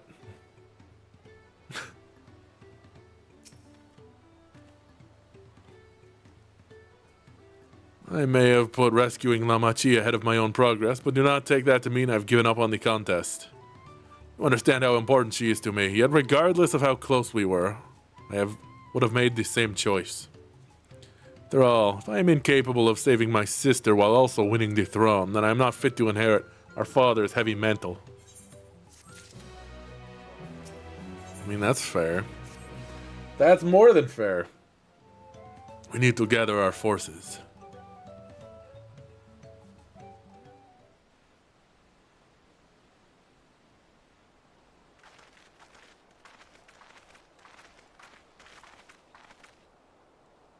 Firstly, allow me to brief everyone on our present situation. You must gesticulate wildly.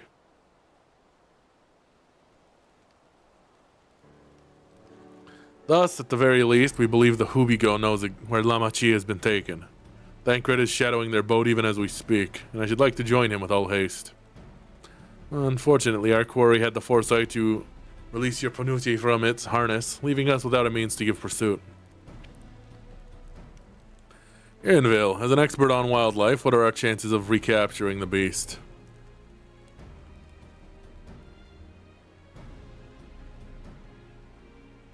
With the right mix of feed, it can be done. Should like an extra hand to help scatter it about, however. Would you accompany him, Samga? Sounds like busy work! Meanwhile, the rest of us should work on getting the harness repaired. It appears to have been damaged when the Panuti was set loose. All the peddlers here in camp, we should have little trouble purchasing replacement materials. As for the necessary metalwork, Earthenshire's artisans are but a short walk away. Let us divide the tasks and have at it. Alright. Alright.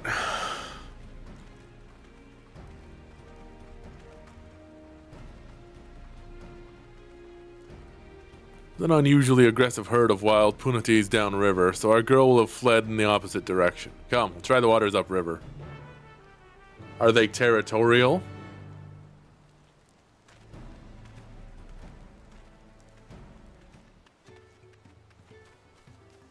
Alright.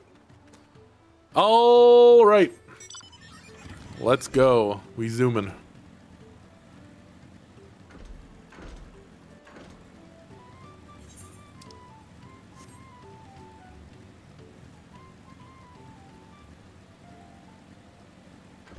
This river, and it's like knee-deep water? No. Assuming our Punuti has come this way, she'll be hiding in the depths of Marsh Ligaka. We'll need to lure her back to the shells with the promise of food. Wild Punutis eat mainly aquatic grasses and plants, but the tame ones are often fed vegetable scraps. Knowing this, I added leftovers to the feed I've prepared. This should help the mixture stand out against the marsh's natural scents. Okay. Ligaka's crawling with predators, however, so I'll leave it to you to scatter feet deeper in. I'll be waiting for you near the shallows with the rest of our Punuti's enticing feast.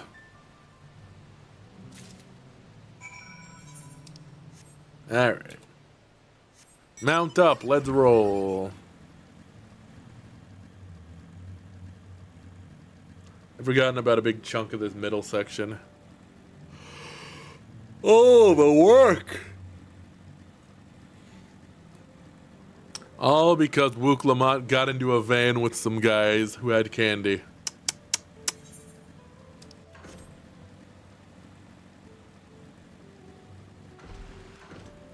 Foolishness. What do you gotta say? Okay. Let him know once we've scattered the feed. We're going. Pump those legs, Samga. Quick as you please.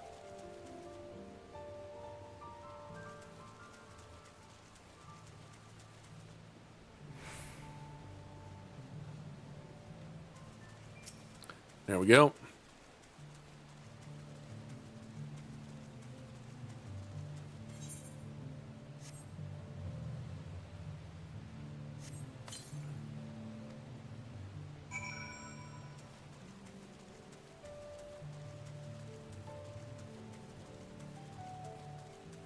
such a wide area.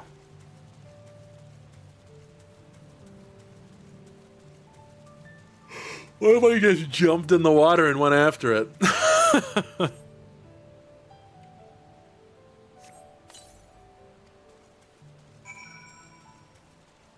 It's a big mammal. It is. A huge mammal. Also, hello, Winter. Welcome.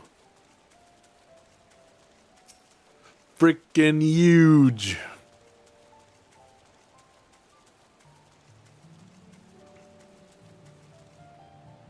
All set. I've just finished laying out the last of the bait. Step back out of sight and leave the rest to me. I like Aaronville as like a member of the team. He brings a completely different set of skills, you know? Like fighting doesn't even enter into it. Good addition. Here she is. Shh, there's nothing to be afraid of. We just need your help one last time.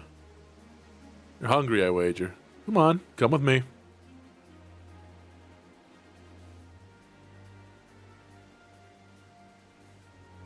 Yeah, there's a good girl.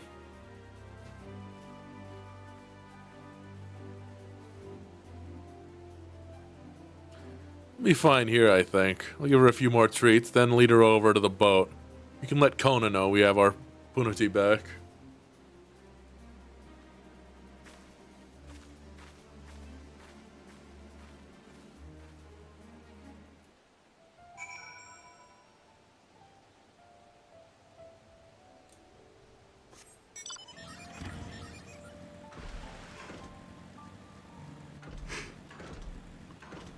This expansion did give me like a much greater appreciation for Aaronville, I will say. It was a good expansion for him.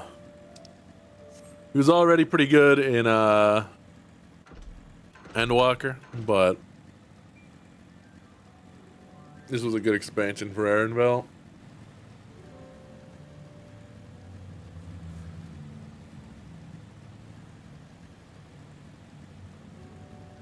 Like, you know him now? Yeah. Like, he's a type of character I also like. He's very reserved with people. I can relate. Aaronville has the punity in hand then?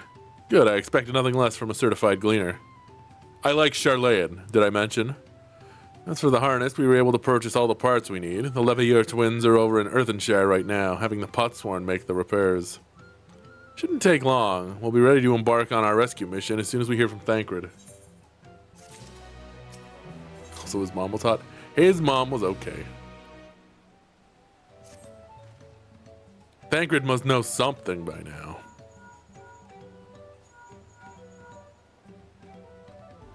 Found her? They're both hot. That is kind of, yeah. If I had to pick who was hotter, I think I'm going to say Aaronville. Understood. Thank you. I had but to invoke his name. Thancred followed the Hubigo's boat to its destination and confirmed that they are indeed holding my sister captive. They, of course, being Bakul Jaja and his minions. I swear I will make them regret this. Lamachi is in Richleaf Tunnels. The moment the harness is repaired, we strap in the punity and make our way back down the Ihuika Tumu. Gesundheit. Not really your type? Fair enough.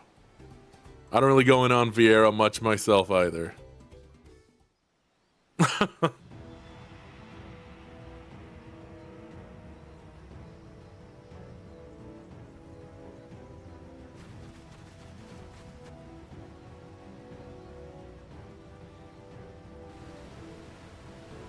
Here we go. Hey, Rainbow. Thancred. Make exceptions for him, fair enough. The third promise is up ahead. She's unharmed, but we best not dally.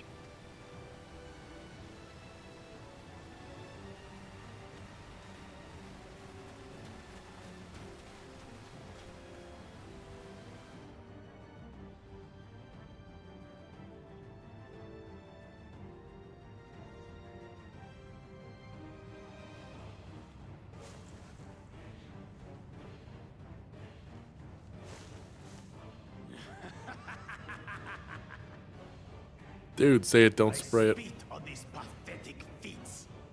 Far more satisfying to claim the baubles by force. I know you spit, we just saw it.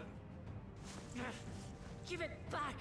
Fosuntain poured his everything into that stone. You've no right to touch it. Oh, was that the name of your artisan? How could you allow something so precious to be stolen? You thieving cheat! You're no true claimant. What does that make the foolish kitty who fell into my trap? If pitiful roars were all it took to claim the throne, you'd be first in line. Dang. Now, brother. You shouldn't tease her. Look, the poor thing's on the verge of tears. Meow. Someone save me.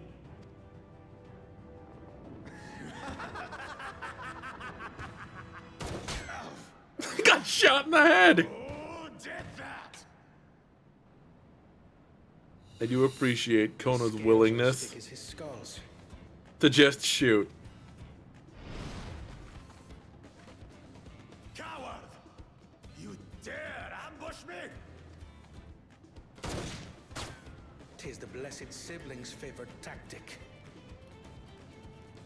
That useless Buddha was sycophant. He was supposed to keep the lackeys running in circles. Oh, you must tell me all about that.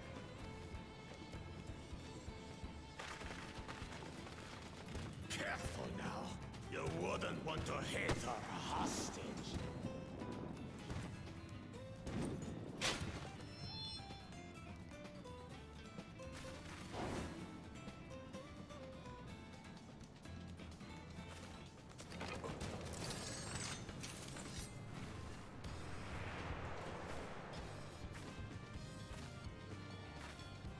That one's not to be underestimated.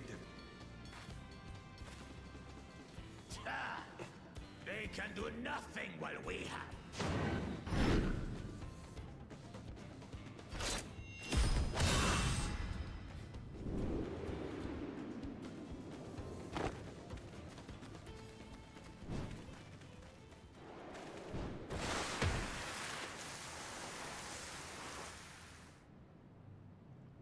Ow. Impeccable timing.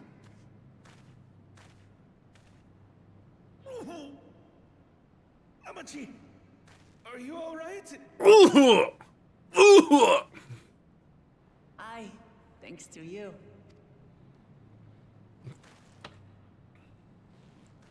She's a tank, she could take the hit. Yeah.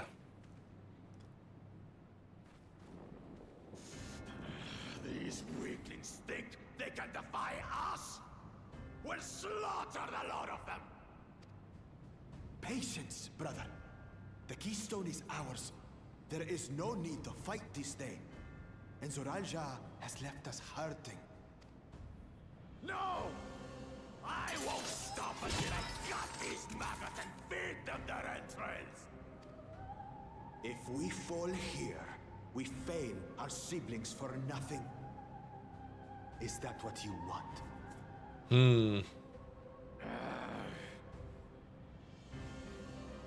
No, brother. Break off! We retreat! Wait! Damn you, Bakul Jaja!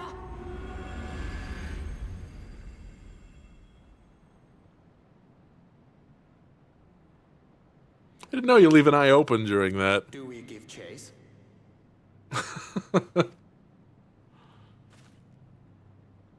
We head back.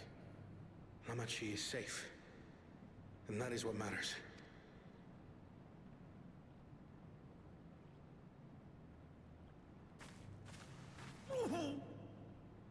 The exact same sound as earlier. You got a bad rotator cuff, Kona. Spend too much time at a desk.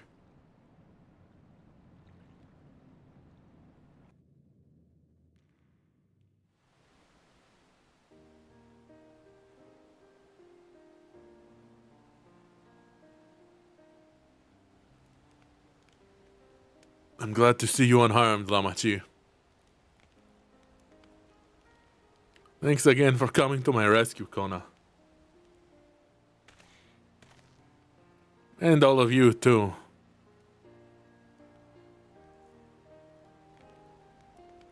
A cool Jaja must be desperate indeed to resort to such aggressive tactics. I shouldn't have been so careless. I underestimated him and it cost me a keystone. Fonjontain upended his life so I could accomplish the Moblin's feat. He believed in me, believed in my cause, and I've let him down.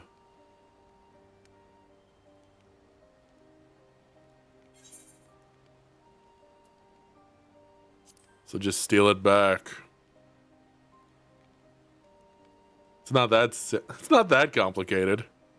Yes, we'll do exactly that.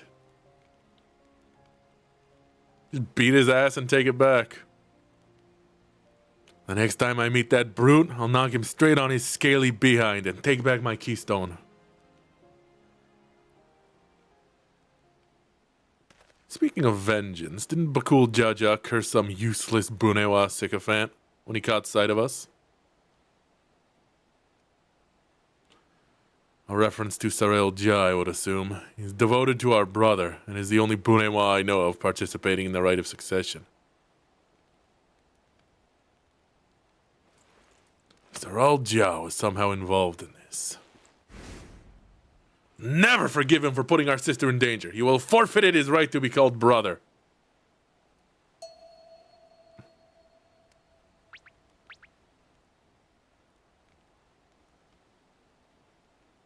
Yes, we get it. You're a ciscon. Bakul Jaja should face punishment, of course. But so must the bandits who had the temerity to abduct Lamachi. I shall request Father send a contingent of Landsguard to enforce the law in this region. I agree that measures need to be taken to keep travelers safe. I wonder what pushed these people towards a life of banditry in the first place. If we dig deeper, we might find a way to improve things for everyone.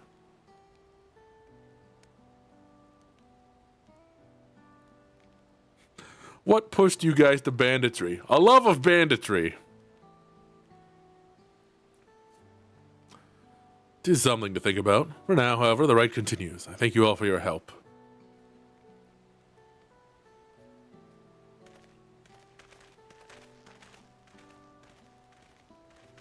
I just really love robbing people.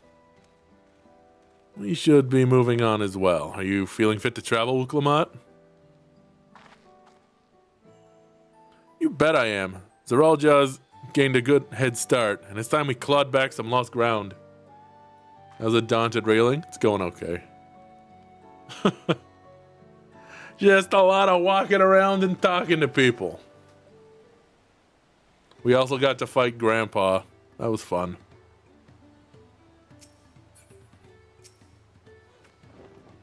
Kona is the picture of composure and rationality, except when it comes to matters concerning Wuklamat's safety. Far be it from me to fault a brother for being protective, but still. I mean, you know what? Don't worry about it, Samya. Wuklamat I once knew would have been inconsolable at the loss of a keystone. This journey and your companionship is doing her a world of good. Could Samga beat Grandpa at full strength?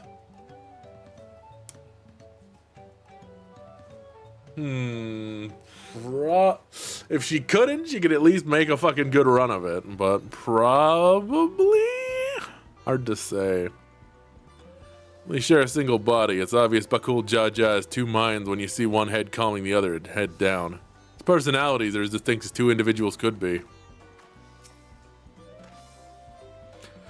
We need to take that keystone back from Bakul Jaja before we arrive at the City of Gold. You will not relinquish it without a fight, though. Sam go over here thinking about the blessed siblings. Alize and Alfino. I really am sorry this happened. From now on, I won't let my guard down around suspicious strangers. No more getting into vans at the promise of candy. And again, I do appreciate you all coming to save me.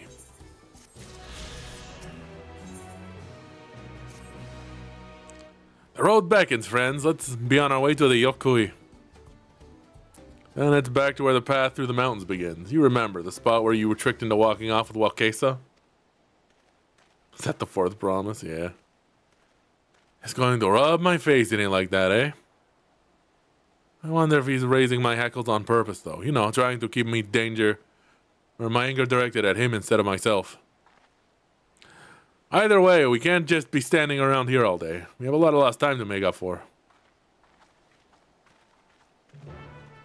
I don't think, and talking about if Zeralja had any hand in this, I very much doubt he did any scheming at all. He does not seem the type. Especially if he is convinced of his own superiority.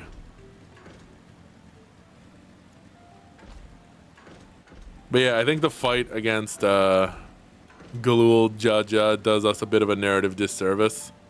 In that we fight him. And it's pretty clear that we're like on track to winning when the fight ends. And then he kills Zeralja later. And that like immediately establishes a power hierarchy that just buries Zeralja as a threat to us.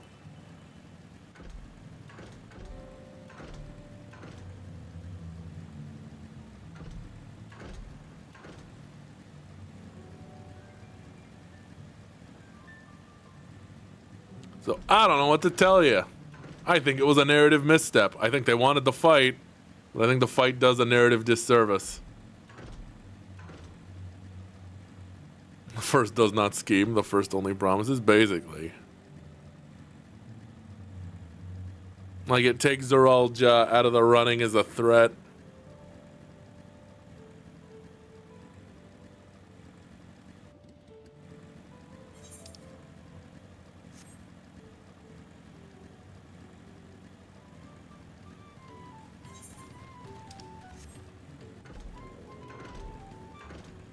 Yeah, I'm not sure if Samka could beat Galul Jaja at full strength.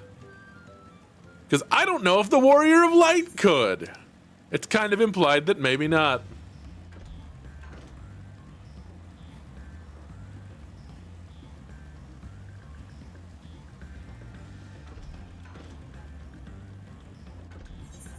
Alright, uncovered that part of the map just because it was there.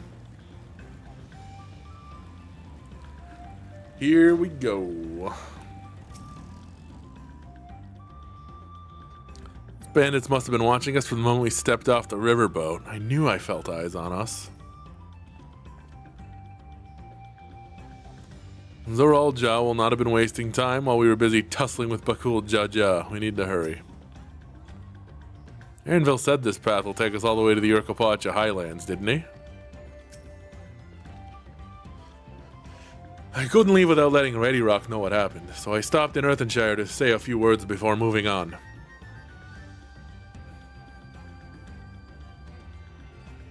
And now Aaronvale's nowhere to be seen. Couldn't he wait a few more moments?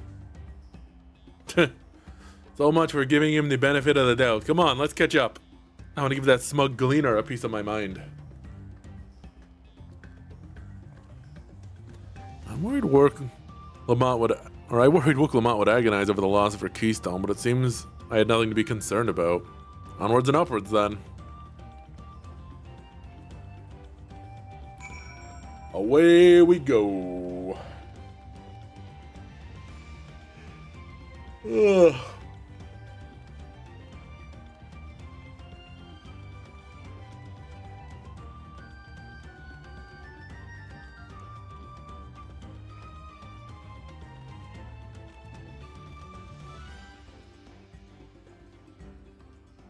Urkapacha.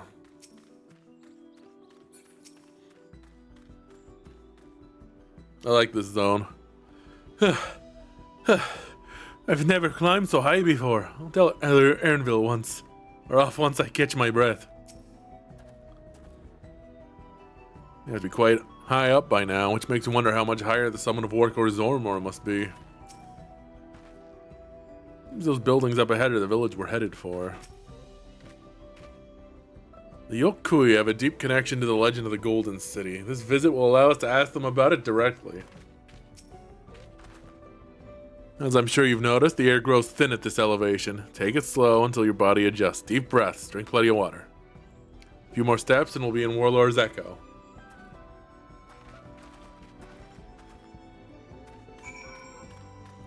In Final Fantasy XI, these people lived on a volcanic island, and they were a mercenary army.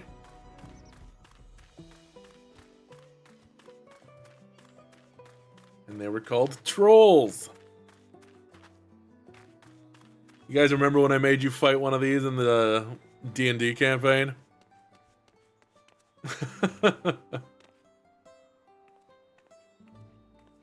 I got the place they were from wrong. Alas.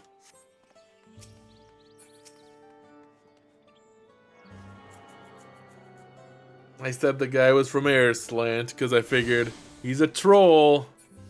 That's probably where they're from. Yep, I got it wrong like 5 years before fucking Dawntrail came out. Because, yeah, I said he was from there.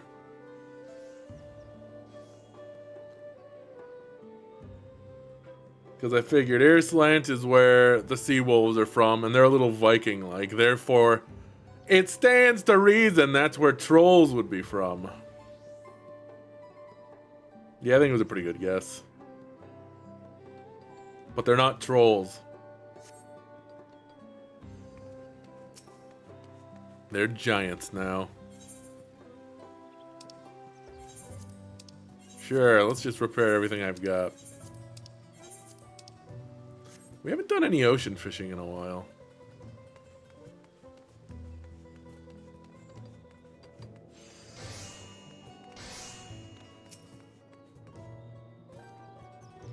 I knew the path to lead here, but I'd never set foot in this village myself.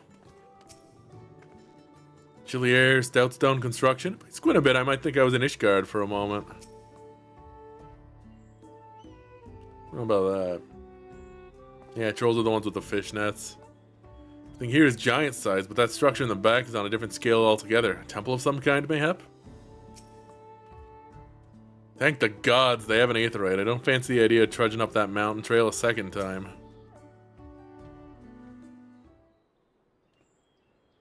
Whew, I think I'm getting used to the air up here.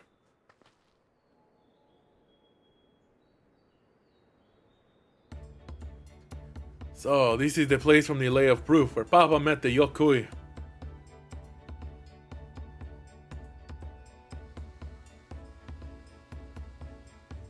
And that must be them. I don't think I've ever actually seen one outside of a picture. So it is for most Turali. The giants very rarely visit the lowlands. Here, in the mountain fastness, they tend to the solemn duty they pledge to undertake in their pact with the Dawn Servant. To watch over the Tural Vidral, Valley Garmanda, and maintain its prison within their temple. Ah yes, Wuklamat told us about the Tural Vidral, creatures that live for far longer than normal and awaken to strange powers. Indeed, yet even among these anomalies, Valley Garmanda was unrivaled in strength. It has endured for centuries, bringing catastrophe each time it emerges from its lair. As you learned in the Lay of Ice, it was Galul Jaja who at last managed to imprison the beast, and it has lain dormant in the temple ever since. Said the building still bears a gaping hole in its ceiling from when Valley Garmanda was lured inside by Galul Jaja's final ploy. I'd like to see this strongest of all Tural Vidral. I wonder what it was like to fight it. Warlord's Echo was where both the Lay of Proof and the Lay of Ice took place. Does this suggest we're facing 2 feats this time?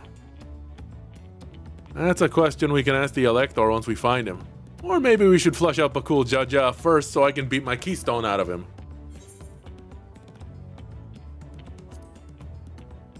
Let's beat his ass. Damn right! Now, where to start looking? Perhaps the feats should take precedence while we're here. I'm sure there'll be other opportunities to confront Bakul Jaja. I suppose we do still have 4 keystones to earn, and no matter what we do, the contest will pit us against him sooner or later.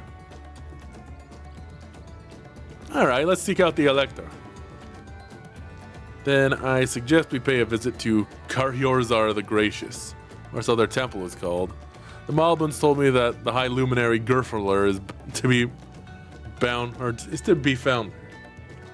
If you're to ask someone for information, then he seems a wise choice. Gerferler?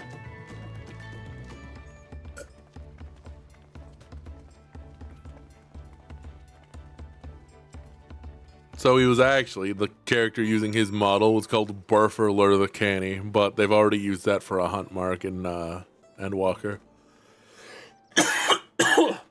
It makes me wonder if they did not have a plan for putting the FF11 trolls into the game until like some point after Endwalker.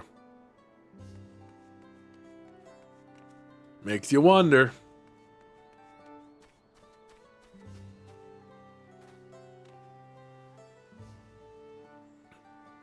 Man, they're big. Done that kind of thing many times, yeah. So, like, they have ideas, but they don't have, like, the details planned out.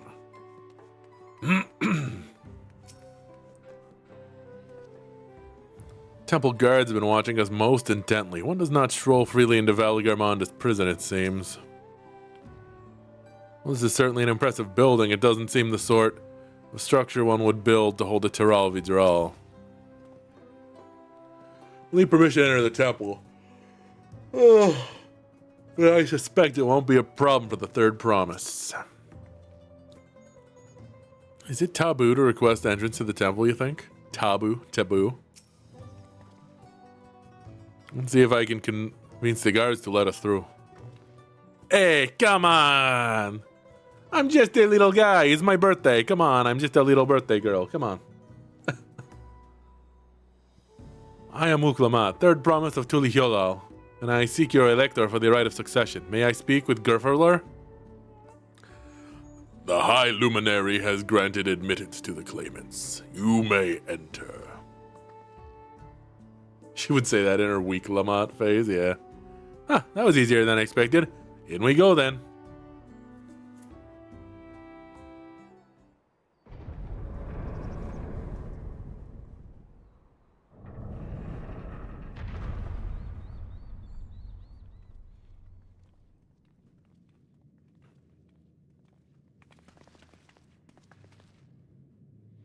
Gods, he's that? Aye, Valigarmonda.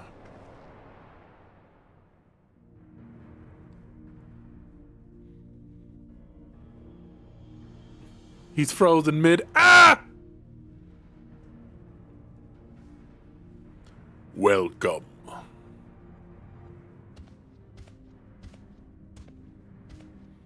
High Luminary Gerferler? High Luminary Gerferler?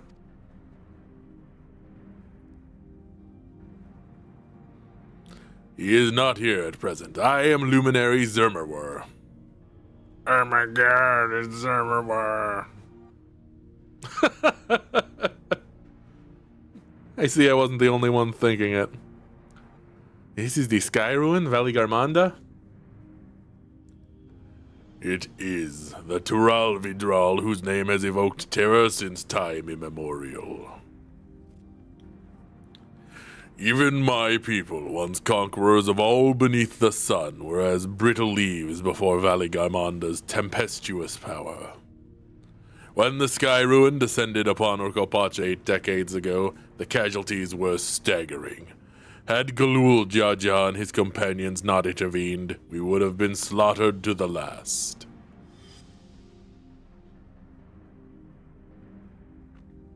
Their titanic battle with Valigarmonda raged for 10 days and 10 nights.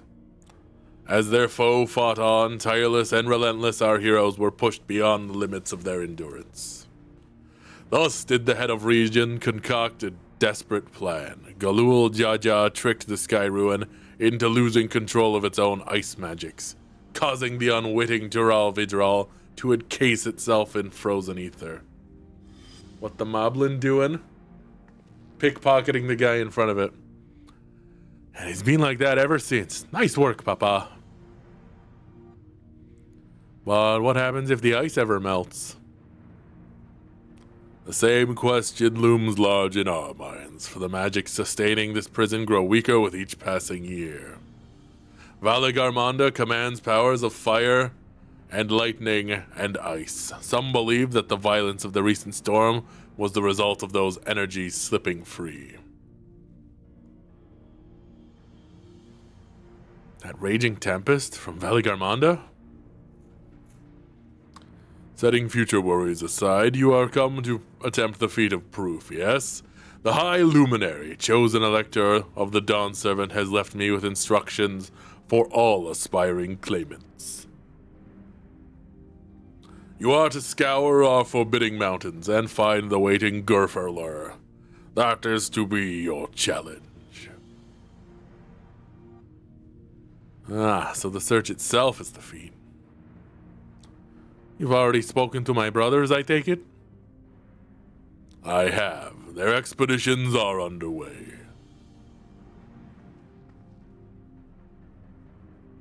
Then we better pick up the pace. Aye, but we'll need a direction to search first. Let's see which hints we can gather from the villagers.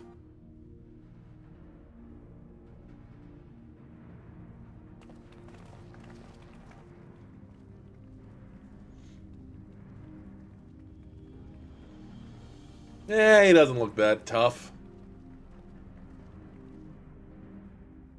That does make me wonder, though. What's the raid series gonna be? I think I'm gonna leave doing the MSQ there for now, just so we have this to go back to. I'll finish. And then we can start and leave the next one. What does he taste like? God, Valigarmonda is enormous. I know Papa had his friends with him, but it's incredible he could hold his own against that thing.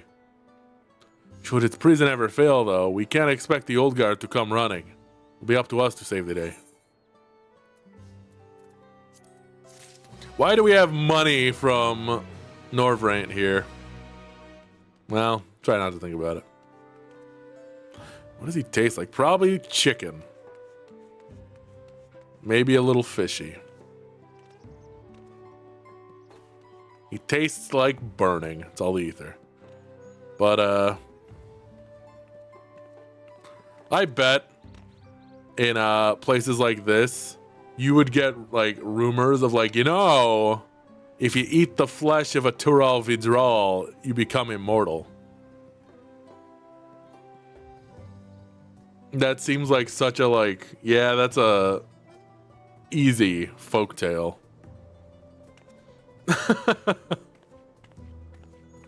To come up with. They live forever, so it stands to reason that if you ate the flesh of one, you would live forever, right? Like a mermaid situation in Japanese folklore.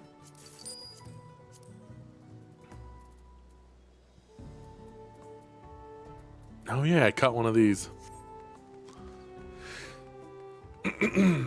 But I wonder what the raid series is gonna be.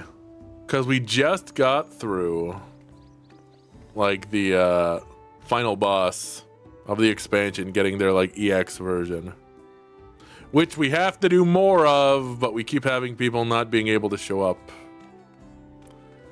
Ugh.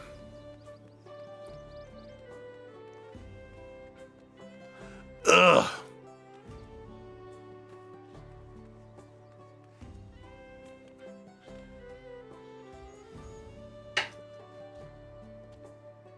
Ugh.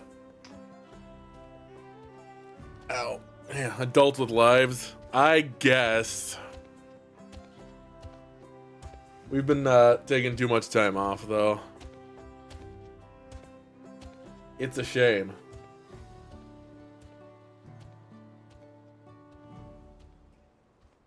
But, like, we've been taking, like, months off of doing these, and we're falling behind.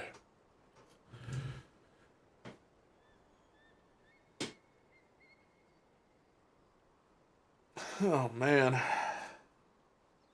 I'm tired today, guys. I am fucking tired. Well, it is what it is. I am curious to see what their next one's going to be. I just hope that it's not going to be Taral Vidral.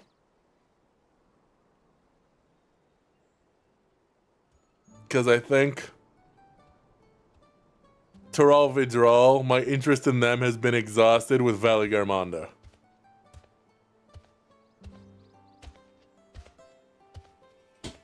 I think whatever we're going to deal with in the next raid series is probably going to have something to do with the MSQ, which is kind of disappointing in its own way. Because I kind of want, like, that's what they did with the Four Fiends, and it made the world seem a lot smaller and less interesting. Like there was nothing going on anywhere else during Dawntrail. Or not Dawntrail, during Endwalker. Everything was happening in the MSQ. There was nothing interesting going on anywhere else in the world. Other than like Hildebrand shit. And I guess the Alliance raid. Yeah, no weapons to fight. There was no like parallel storylines. Like the only parallel storylines were the 24-man and the 8-man. And the 8-man happened out of sight and in the past, and the 24-man happened out of sight. So like nothing happened in the world for Endwalker, basically.